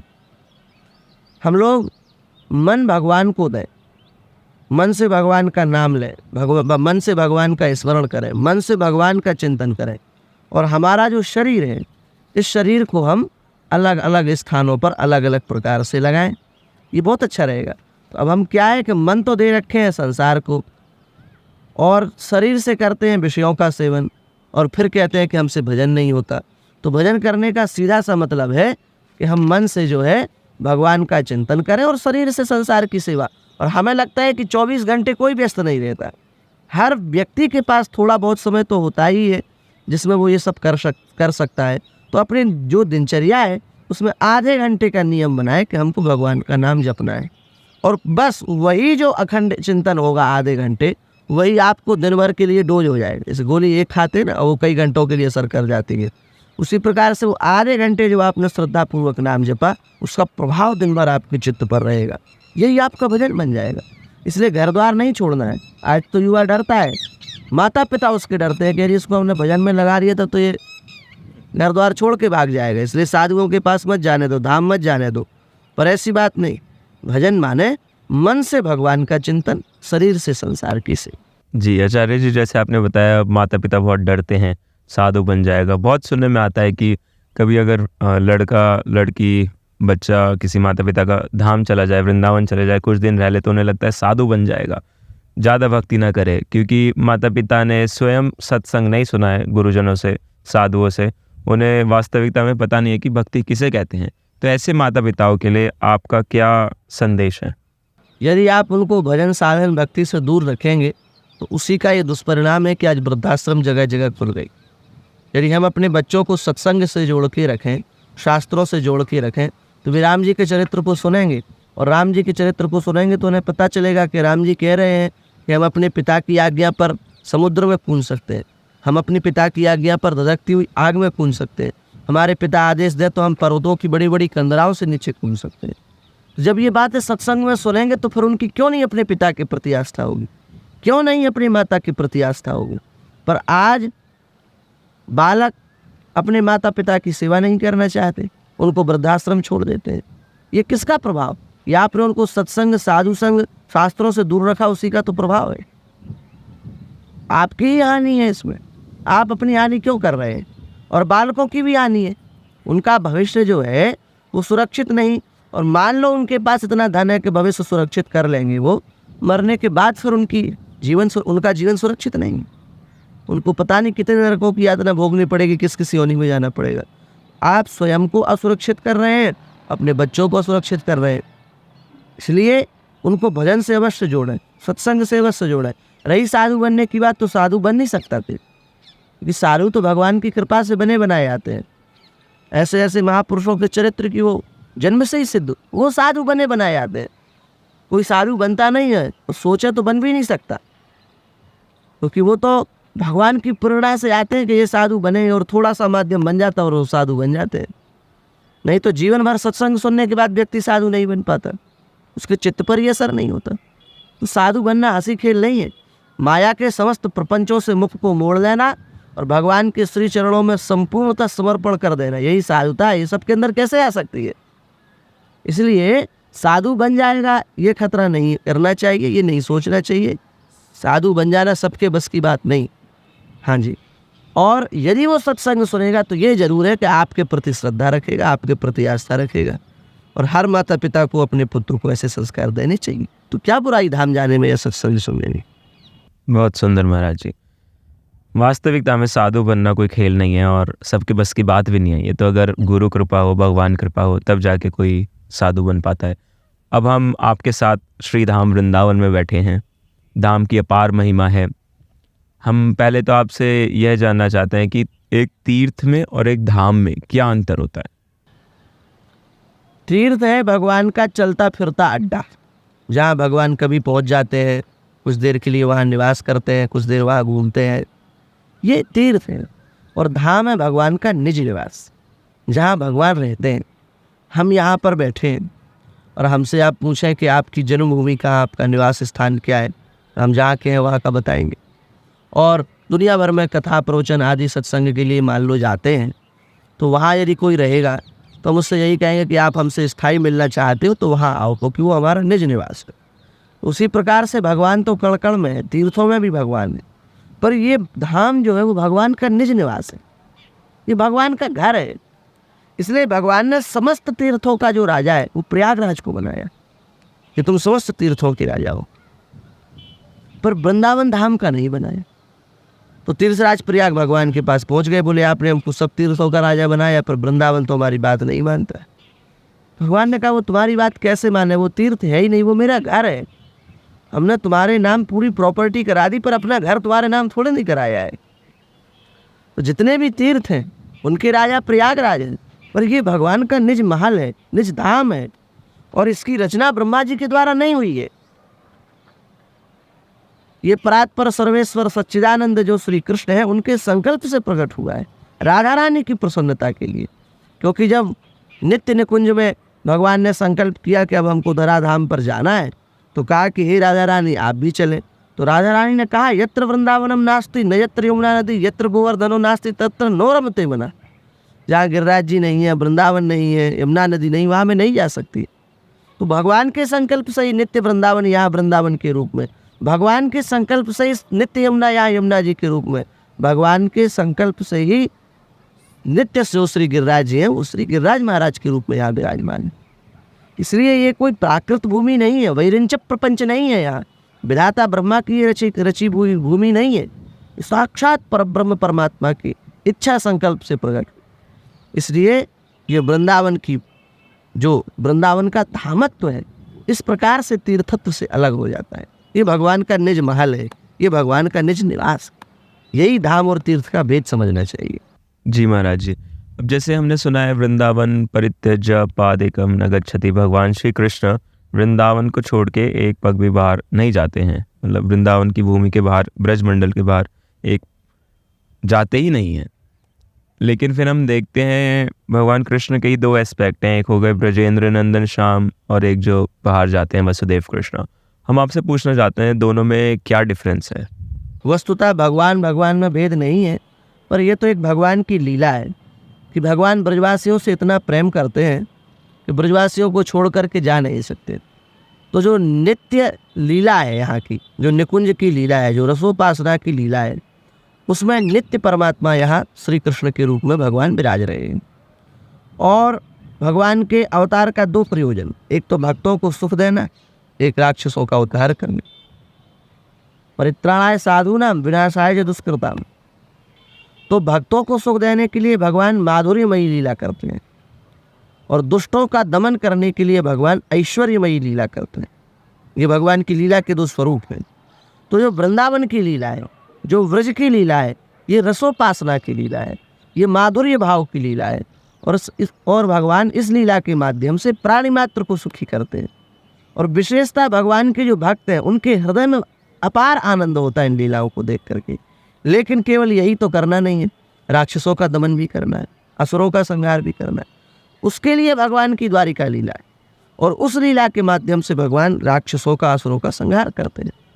क्योंकि अहंकार का जब तक नाश नहीं होगा तब तक काम बनेगा नहीं, और अहम का नाश तब तक नहीं होता जब तक भगवान प्रहार नहीं करते। रावण और श्री राम जी, उनमें यही अंतर है। रावण में और भगवान श्री राम में यही भेद है। रावण को जो है वो ज्ञान का अहंकार है, ज्ञानी तो बहुत बड़ा है पर उसको अपने ज्ञान का अहंकार है। और जो भगवान श्री राम है उनको अहंकार का ज्ञान है। और जिसको अहम का ज्ञान होता फिर उसको कहीं अहंकार नहीं आता, और जिसको ज्ञान का अहम होगा वो अहंकारी हो जाएगा। तो अहम का नाश करने के लिए, अधर्म का नाश करने के लिए, राक्षसों का नाश करने के लिए भगवान की एक ऐश्वर्यमयी लीला है। और भक्तों को सुख देने के लिए, रसिकों को सुख देने के लिए भगवान की एक माधुर्य भाव की लीला है। तो ये जो वृंदावन की लीला है ये माधुर्य भाव की लीला, भक्तों को सुख देने वाली लीला है। और जो द्वारिका वाली लीला है वो ऐश्वर्यमयी लीला है, वो दुष्टों का नाश करने की लीला है। इसी प्रकार से दो भेद आप समझ सकते हैं, वस्तुतः तात्विक भेद नहीं। जी महाराज जी, जैसे आपने बताया भगवान श्री कृष्ण को ब्रजवासियों से बहुत प्रेम है, इसलिए वो वृंदावन छोड़ के नहीं जाते हैं। दो प्रकार के लोग होते हैं ब्रज में, एक हो गए ब्रजवासी जो ब्रज में ही पैदा होते हैं और यहीं उनका मूल निवास है। एक हो गया धामवासी जो हमारे जैसे हैं, बाहर से आके धाम में रहते हैं। लेकिन हमारा अल्टीमेट गोल ऑफ लाइफ, जो हमारा लक्ष्य है, वो यह भगवत धाम जाना और भगवान की जो ब्रज लीला हो रही है वहीं जाके उनकी सेवा करना। तो एक ब्रजवासी अगर कोई बनना चाहे तो कैसे बन सकता है? भगवत रसिक रसिक की बातें रसिक बिना कुम समुझ सके न। सच्चा ब्रजवासी वही बन सकता है जो ब्रजवासी का संग करे, और विशुद्ध ब्रजवासी वही है। फिर प्रश्न उठेगा कि हम कैसे ब्रजवासी का पहचान करें, भाई कौन ब्रजवासी? विशुद्ध ब्रजवासी वही है जो कृष्ण के लिए जी रहा है, जो हर क्षण श्री कृष्ण के लिए जीवित है, वही विशुद्ध ब्रजवासी। श्री जिससे दुनिया प्रेम करे वो परमात्मा श्री कृष्ण है, और जिससे श्री कृष्ण प्रेम करें वो ब्रजवासी। तो ऐसा जो विशुद्ध प्रेम के रंग में रंगा हुआ ब्रजवासी है, उसका संग हम करेंगे तो हम विशुद्ध ब्रजवासी बन जाएंगे। वो हमारा हाथ पकड़ लेगा और कहेगा कि अब तुम्हें हम छोड़ेंगे नहीं, अब तुम भी ब्रजवासी हो। तो इस दृष्टि से हम यदि ब्रजवासी का संग करें, उसका आदर करें, उसकी सेवा करें, हम विशुद्ध ब्रजवासी बन जाएंगे। आज क्या है, बाहर से लोग आ रहे हैं और वो ब्रजवासी को जैसा महत्व देना चाहिए वैसा कई बार नहीं दे पाते। ये भगवान की नित्य लीला परिकर के जीव हैं, साधारण नहीं। कलयुग के कारण थोड़ी थोड़ी विकृति सब जगह आ रही है, लेकिन हमें बहुत श्रद्धा आदर का भाव रखना चाहिए, और इनके प्रति हम सम्मान का भाव रखेंगे, आदर का भाव रखेंगे, तभी हमारे ऊपर भगवान की कृपा होगी और तभी हम विशुद्ध ब्रजवासी बन पाएंगे। जी महाराज जी, अब जैसे देखते हैं वृंदावन में एक्सटर्नल चेंजेस बहुत आ रहे हैं, बड़ी बड़ी बिल्डिंग बन रही हैं। अब जो वृंदावन का ओरिजिनल स्वरूप था वो अब वृंदावन वैसा नहीं रहा, लता पताएं कम दिखती हैं और साधु संत भी अब धीरे धीरे कम दिखने लगे हैं। वृंदावन में एक्सटर्नल चीज़ें ज़्यादा हो रही हैं, जैसे दिल्ली, मुंबई शहरों की तरह। तो हम पूछना चाहते हैं, अभी भी अगर कोई वृंदावन का एहसास लेना चाहे, एक्सपीरियंस करना चाहे, तो कैसे कर सकता है? वृंदावन एक दिव्य चिन्मय धाम है, और उस दिव्य चिन्मय धाम को देखने के लिए हमारी दृष्टि होनी चाहिए। अभी हमारी दृष्टि में भौतिक संसार है, क्योंकि हमारे नेत्रों में ही भौतिक संसार बसा हुआ है, इसलिए हमारी जहाँ जहाँ दृष्टि जाती है वहाँ हमको भौतिकता ही दिखती है। लोग तो ऐसे होते हैं कि मंदिरों में जा कर के भी भौतिकता दे, यहाँ का पंखा कितना अच्छा है, यहाँ की लाइटिंग बहुत अच्छी है, भगवान का ये जो हार है ये कितना बढ़िया चमक रहा है, वो ये सब देखते हैं। तो इसको भौतिकता देखना है, वो तो भगवान के निजमाल में भी जा कर के भौतिकता देख रहा है। जिसको विशुद्ध भगवत प्रेम और ब्रज का अनुभव करना है, उसके लिए दिव्य दृष्टि चाहिए। और दिव्य दृष्टि कैसे मिलेगी? संतो दिशंति चक्षुन से, संत दृष्टि देते हैं। वस्तुतः हम अपनी आँख से कुछ नहीं देख सकते, संत दृष्टि देंगे, और संत की दृष्टि से जब हम देखेंगे तो हम हमारी दृष्टि में जो विशुद्ध वृंदावन है, जो रसरूप वृंदावन है, जिस वृंदावन का अनुभव बड़े बड़े रसिक महानुभाव करते हैं, फिर वो वृंदावन हमारी दृष्टि में आ जाएगा। तो इसके लिए हमको लगता है कि सत्संग सबसे आवश्यक है, साधु संग सबसे आवश्यक है। ब्रज में जो प्रेम का अनुभव कर रहे हैं उन महापुरुषों का संग बहुत आवश्यक है। बाकी हम इसके पक्षधर नहीं हैं कि आप लोग उसी विशुद्ध प्रेम और रस का अनुभव करो और ये जो बिल्डिंगें बन रही है बनते रहें, इसका तो विरोध होना चाहिए। क्योंकि वृंदावन का जो बाह्य स्वरूप है, अब आंतरिक स्वरूप में तो सबका प्रवेश होता नहीं है, बाह्य स्वरूप ही लोग देखते हैं, तो बाह्य स्वरूप में जो भौतिकता आ रही है ये इसका नाश कर रही है। और भौतिकता के साथ साथ अब तो आप देखिए सीमाओं के आसपास में दूषित पदार्थ आने लगे खाने पीने के।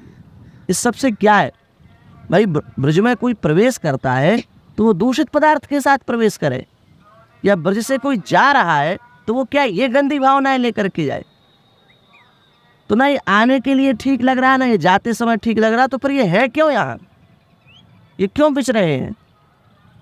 ब्रज में आए तो प्रेम, दया और करुणा को लेकर के आए, और जब यहाँ से जाए तो भक्ति, नाम, धाम, भगवान के दिव्य स्वरूप को नैनों में बसा करके जाए। तो फिर उसका उस पदार्थों से क्या संबंध है जो आज बेचे जा रहे हैं?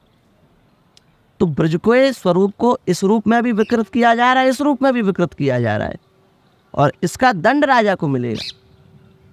क्योंकि जो कुछ भी हो रहा है उन्हीं की सम्मति से हो रहा है। इस पर नियंत्रण करना चाहिए और ब्रज के बाह्य स्वरूप को भी सुरक्षित रखना चाहिए। क्योंकि अब बाहर के लोग तो आते हैं तो उनको आदत होती है सब देखने सुनने की, पर यहाँ पर जो रहते हुए महापुरुष हैं, यहाँ जो रह रहे हैं महापुरुष हैं, उनके कहीं ना कहीं चिंतन में, भाव में और आने जाने में, परिक्रमा में अंतर आता है। उनको कहीं ना कहीं अलग अनुभव होता है। इसलिए ये विकास का हमने आज दृष्टिकोण ही बदल दिया। बड़ी बड़ी बिल्डिंग बनाना, बड़े ऊंची ऊंची इमारतें खड़ी कर देना, अच्छे लंबे लंबे रोड बना देना, इसी को हम लोग विकास समझते हैं। पर ये विकास नहीं है। सच्चा विकास है हृदय का विकास, सच्चा विकास है मन का विकास, सच्चा विकास है बुद्धि का विकास। और वो तभी होगा जब हम सत्संग से जुड़ेंगे, साधु संग से जुड़ेंगे, भजन से जुड़ेंगे, शास्त्रों से जुड़ेंगे।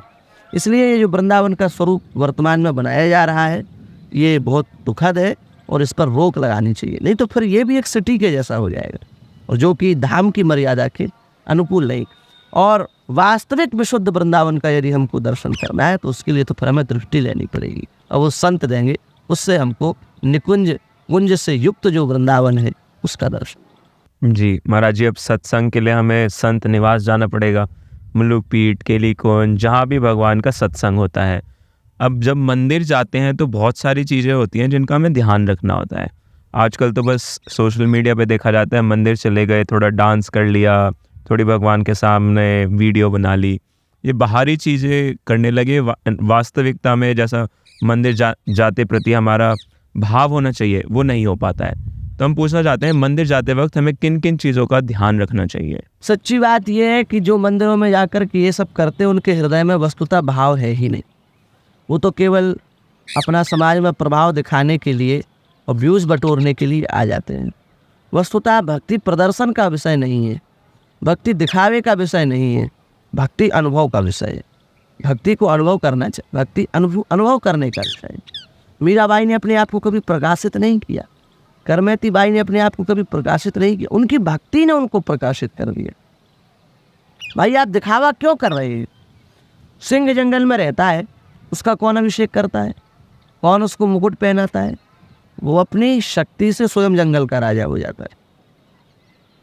और आप भेड़िए को कितना भी मुकुट पहना दो, कितना भी अभिषेक कर लो, जब वो शेर के सामने जाएगा तो सिद्ध नहीं कर पाएगा कि हम राजा है। यदि आपके अंदर सच्ची भक्ति है तो फिर आप दिखा क्यों रहे संसार को? अपने आप प्रकाशित हो जाएगी वो। और सच्ची भक्ति नहीं है तो फिर ये केवल नाटक क्यों हो रहा है? दोनों बातें समझ लीजिए। है तो दिखाने की आवश्यकता नहीं है, और यदि नहीं है तो फिर अनुभव करने का विषय, आप उसका संचय करो। फिर ये केवल कोरा नाटक क्यों हो रहा है? इसलिए मंदिर में आने का मतलब ही है कि हम आएं और प्रियतम हमें देखें और हम केवल प्रियतम को देखें। जबकि आज हम मंदिर जा रहे हैं तो ना हम प्रियतम को अच्छे से देख पाते हैं, रील बनाने के चक्कर में। ना प्रीतम हमें क्या देखेंगे जब हम ही प्रीतम को नहीं देख रहे हैं तो सब नाश हो गया आधुनिकता के कारण। पहले तो साधु लोग संत लोग जाते थे और एक खंभा पकड़ करके एक एक घंटा चिपके रहते थे और ठाकुर जी के नेत्रों से नेत्र मिला करके उनका दर्शन करते थे। पदों में जो भगवान के स्वरूप का वर्णन है उसका सामने अनुभव करते थे। अब वो अनुभव कहाँ हो रहा है? इसलिए हाथ भी कुछ नहीं लग रहा है। रील बनाते हैं तो व्यू ही हाथ लगते हैं उनके न भक्ति हाथ लग रही है, न ज्ञान हाथ लग रहा है, न वैराग्य हाथ लग रहा है। इसलिए हमको भक्ति को प्रदर्शन का विषय नहीं बनाना चाहिए। भक्ति को तो अनुभव का आंतरिक विषय बनाना चाहिए। भक्ति को गुप्त रखना चाहिए। कोई जान ना जाए कि हम भक्त हैं, कोई पहचान ना जाए कि हम भक्त हैं। गुप्त रूप से रह करके हम भजन। महाराज जी, अब जैसे देखा जाए, जैसे हमें बहुत बाहरी चीज़ें दिखती हैं, ऐसे भगवान के दर्शन आसानी से नहीं हो पाते। अगर हम वो वेद विधि फॉलो करें, साधु संग करें, तो भगवान की अनुभूति होने लगती है। हम पूछना चाहते हैं कि भगवान अगर हैं तो दिखते क्यों नहीं हैं? आपने कहा कि जैसे संसार हमको दिख जाता है, ऐसे भगवान जल्दी नहीं दिख पाते। हम आपसे कहते हैं कि हम संसार के लिए जितना देखने का प्रयास करते हैं उससे 10% भी भगवान के लिए करें तो दिख जाएंगे। हम भगवान को देखना ही नहीं चाहते। सत्य बात है कि हमारा भगवान के प्रति आकर्षण ही नहीं है। और जब आकर्षण नहीं है तो भगवान भी सोचते कि हम जबरदस्ती क्यों देखें आकर के। यदि जितना हम संसार, हमारी नज़र में कितना संसार आ रहा है, इस संसार को देखने के लिए हम कितना प्रयास करते हैं। दिन रात धन कमाते हैं, दिन रात तृष्णा में दौड़ते हैं, मृग तृष्णा के समान दौड़ते रहते हैं, भागते रहते हैं। इससे आधा प्रयास हम भगवान की प्राप्ति के लिए कर लें तो मिल जाएंगे। तो ये तो बात ठीक नहीं रही कि भगवान दिखते ही नहीं है, हम प्रयास ही नहीं करते देखने का। और दूसरी बात यह है कि भगवान को देखने के लिए दृष्टि चाहिए। जैसे बहुत छोटे जो पदार्थ होते हैं उनको देखने के लिए हमको क्या कहते हैं उसको, दूरबीन आदि, हाँ, माइक्रोस्कोप आदि का उपयोग करना पड़ता है। उससे हम छोटे छोटे परमाणुओं को देख पाते हैं। उसी प्रकार से भगवान को देखने के लिए भी हमको नाम महाराज जैसे यंत्र का उपयोग करना पड़ेगा।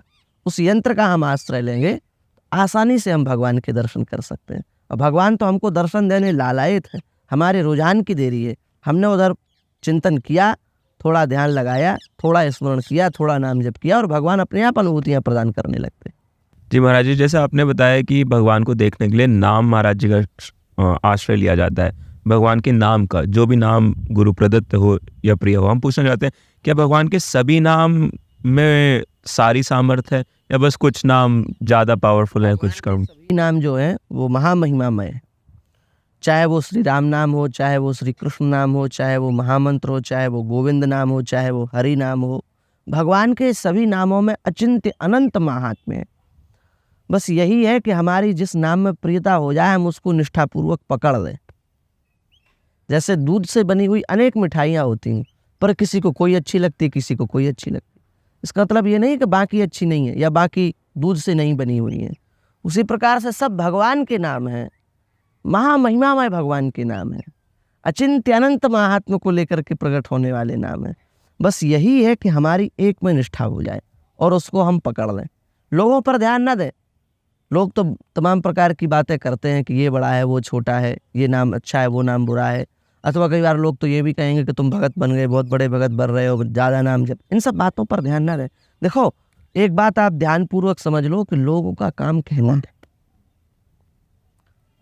हम उतने बुरे नहीं जितना लोग हमको बताते हैं, और हम उतने अच्छे भी नहीं होते हैं कई बार जितना हमको लोग समझ लेते हैं। अब लोग तो पैरों में तुलसी चढ़ा रहे हैं, कुछ लोग हैं जो पैरों में तुलसी चढ़वा रहे हैं और लोग उनको चढ़ा रहे हैं। लोगों ने उनको भगवान से अच्छा समझ लिया, तिलक बना रहे हैं पैरों में वो अपने। लोगों ने उनको भगवान से अच्छा समझ लिया। भगवान के पैरों में तिलक नहीं बनता, मस्तक पर लगाए वो पैरों में बनवा रहे। तो कई बार हम जितने बुरे नहीं, लोग हमको उतना बुरा समझ लेते हैं। जितने हम अच्छे नहीं उतना हम कई बार हमको लोग अच्छा समझ लेते हैं। इसलिए लोगों की दृष्टि में अच्छा बुरा बनने से कुछ फ़ायदा नहीं होगा। हम अपनी नज़र में जिस दिन अच्छे बन जाएंगे, हम आत्मनिरीक्षण करके देखा, जिस दिन हमको लगे कि हाँ अब हम ठीक हैं, तभी समझ लेना चाहिए कि अब हम अच्छे हो गए। जी, और महाराज जी, ये जो आपने इतना सुंदर ऊर्ध्वपुंड्र तिलक लगाया है, हम चाहते हैं आप थोड़ा ये समझा सकें कि ये किसे रिप्रेजेंट करता है। तिलक जो है ये एक छाप है भगवान की। जिस प्रकार से कोई बहुत बड़े अभिनेता या नेता के साथ में रहने वाला व्यक्ति है, वो एक कार्ड डाले हुए होता है और उसके कार्ड से ही उसकी पहचान होती है कि अमुक व्यक्ति के साथ है और उसकी कोई रोक टोक नहीं होती, उसकी विशेष व्यवस्था होती है। उसी प्रकार से ये भगवान का दिया हुआ कार्ड है, ये छाप है और उससे पहचान होती है कि भगवान का जन है। इससे भगवान को प्रसन्नता होती है। इसकी ऊर्ध्व पुंड्र की शास्त्रों में बड़ी महिमा है। ऊर्ध्व पुंड्र धरो मर्त्यो म्रियते यत्र कुत्रचित स्वपाकोपि विमानस्थो मम लोके महीयते। ऊर्ध्व पुंड्र को धारण करके जो मरता है वो कहीं भी मर जाए, कितना भी पापी हो, भगवान के धाम को जाता है। ये इसकी महिमा है। तो ये ऊपर की ओर जा रहा है, इसलिए इसका नाम ऊर्ध्व पुंड्र है। यदि बगल की ओर जाता है तो इसी का नाम त्रिपुंड्र है। त्रिपुंड्र की भी शास्त्रों में बहुत महिमा है। तो जिस प्रकार से हम लोग देखते हैं आजकल संसार में बहुत सारे कुत्ते घूमते हैं, उनमें दो विभाग हैं, एक पालतू कुत्ता होता है और एक फालतू कुत्ता होता है। पालतू को लोग पालते हैं, रोटी पानी सब होता है, उनको कोई मार नहीं सकता, उनको नगर पालिका वाले पकड़ते नहीं हैं, और फालतू कुत्तों को चाहे जान अंडे पड़ जाते हैं। तो हम भगवान के पालतू जन हैं, हम भगवान के जन हैं, भगवान के दास हैं, भगवान हमारे स्वामी हैं। इस बात को ये तिलक दर्शाता है। और आज कलिकाल चल रहा तो लोग तिलक लगाने में घबराते हैं, डरते हैं, शर्म करते हैं। मदिरा पीने में शर्म नहीं है, पाप करने में शर्म नहीं, दुराचार में शर्म नहीं, तिलक लगाने में शर्म आ जाती है, कंठी पहनने में शर्म आ जाती है। तो ये विरुद्ध बात है, ये अनुभव से विरुद्ध बात जा रही है। हमारे तो आचार्यों ने कहा जो हरि है तो कहा डर भाई, कीजिए भक्ति निशान बजाई, सबसे अधिक तिलक अरुमाला, सदा सहाय करें गोपाला। ये तिलक की महिमा है। ये जो तिलक है, इस तिलक में जो श्री है ये जानकी जी का स्वरूप है और ये भगवान के सुंदर चरण हैं और ये बीच में श्री हनुमान जी महाराज का ये जो है ये आसन है। तो ये एक प्रकार से पूरा दिव्य दरबार ही हम अपने मस्तक पर लेकर के चलते हैं। और इससे एक और संदेश मिलता है कि जब हम भगवान को अपने साथ लेकर चल रहे हैं तो फिर हमें पाप नहीं करना चाहिए।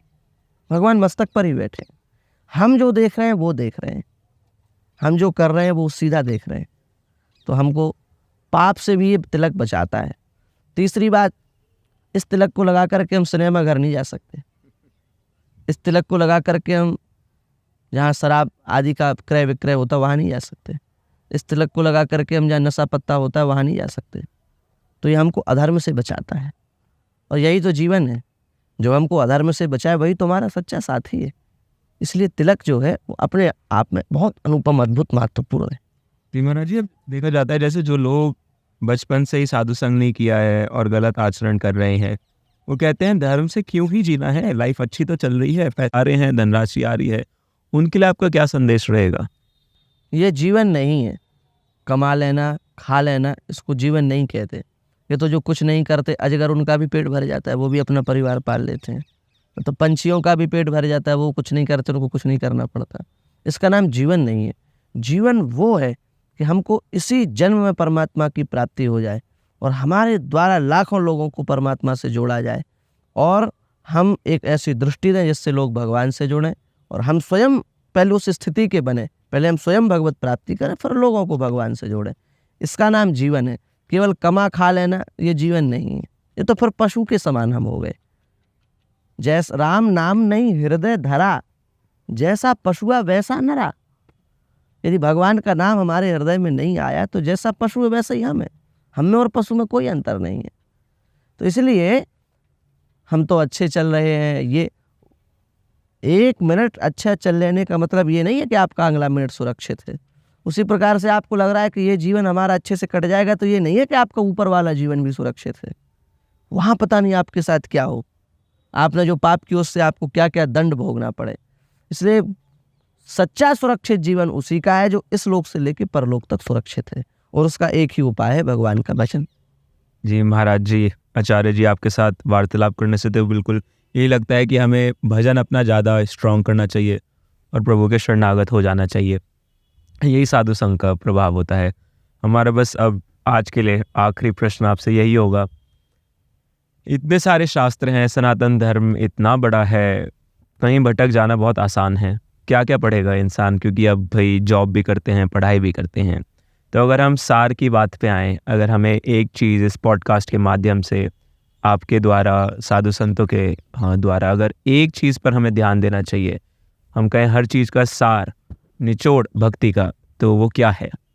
यही बात गोस्वामी तुलसीदास जी महाराज के जब वो परम धाम जाने लगे तो उनके शिष्यों ने उनसे पूछा कि आप तो पूरे जीवन भर शास्त्रों का अध्ययन करते रहे, पूरे भारतवर्ष का आपने भ्रमण किया, जीवन भर भजन किया, साधु संग किया, सत्संग किया, भगवान का आपको कई बार प्रत्यक्ष साक्षात्कार, हनुमान जी का कई बार, शंकर जी का कई बार आपको प्रत्यक्ष साक्षात्कार हुआ है, तो आप बताइए कि आपके जीवन का सार क्या है। तुलसीदास जी महाराज ने वहाँ यही कहा कि जीवन अत्यल्प है और करने के लिए बहुत काम है, व्यक्ति क्या क्या करेगा। पारना पुराणन को वेदन उनको अंत नहीं, वाणी तो अनेक चित कहाँ कहाँ दीजिए, काव्य की कला अनंत छंद के प्रबंध बहु, राग तो रसीले रस कहाँ कहाँ लीजिए। फिर अंत में वो कहते हैं बातन में एक बात तुलसी बताए जा, जन्म जो सुधारी वो चाहो तो श्री राम नाम लीजिए। यदि सभी लाखों में जो लाखों बातें जो हैं उनमें यदि आप एक बात हमसे पूछते हो तो हमको यही समझ में आता है कि ईमानदारी से हम भगवान के नाम का आश्रय लें। राम नाम गति राम नाम मति राम नाम अनुरागी, जे हैं वैगे होंगे आगे ते गनियत बड़ भागी। तुलसीदास जी करे राम नाम में जिसकी गति है, राम नाम में जिसकी मति है, राम नाम का जो अनुरागी है, ऐसे जितने भी महान पुरुष हो चुके हैं अथवा आगे होंगे, वे सब भाग्यशाली हैं, इसके अलावा सब अभागे हैं। महाराज जी, नाम का आश्रय लेने का मतलब क्या है? नाम के आश्रय का तात्पर्य है कि हम सदा सर्वदा नाम का उच्चारण करते रहें, हमारी जीवा पर नाम का नृत्य होता रहे, यही नाम का आश्रय। नाम का आश्रय मतलब ये नहीं हम तो नाम के सहारे हो गए, अब कुछ भी पाप कर रहे हैं, कुछ भी कर रहे हैं, कैसे भी कर रहे हैं, हम तो नाम का आश्रय है नाम का सर्वदा जब हमारे जिह्वा पर होता रहे, जिह्वा पर नाम भगवान नृत्य करने लगे, यही सच्चा नाम का आश्रय है। और ये तभी होगा जब हम सर्वतोभावेन सत्संग का आश्रय लें, धाम का आश्रय लें, भगवत कृपा का आश्रय लें, तब धीरे धीरे नाम महाराज हमारी जिह्वा पर प्रतिष्ठित। बहुत बहुत धन्यवाद महाराज जी, आपने इतना सब कुछ बताया। अगर उसका 10% भी हम अपने जीवन में लगा पाए तो हमें लगता है हम बहुत अच्छे मनुष्य बन जाएंगे और भगवत प्राप्ति के मार्ग पर लग जाएंगे।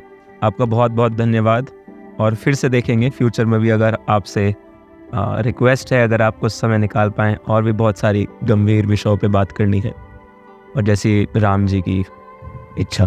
राधे श्री श्याम। सीताराम, राधे।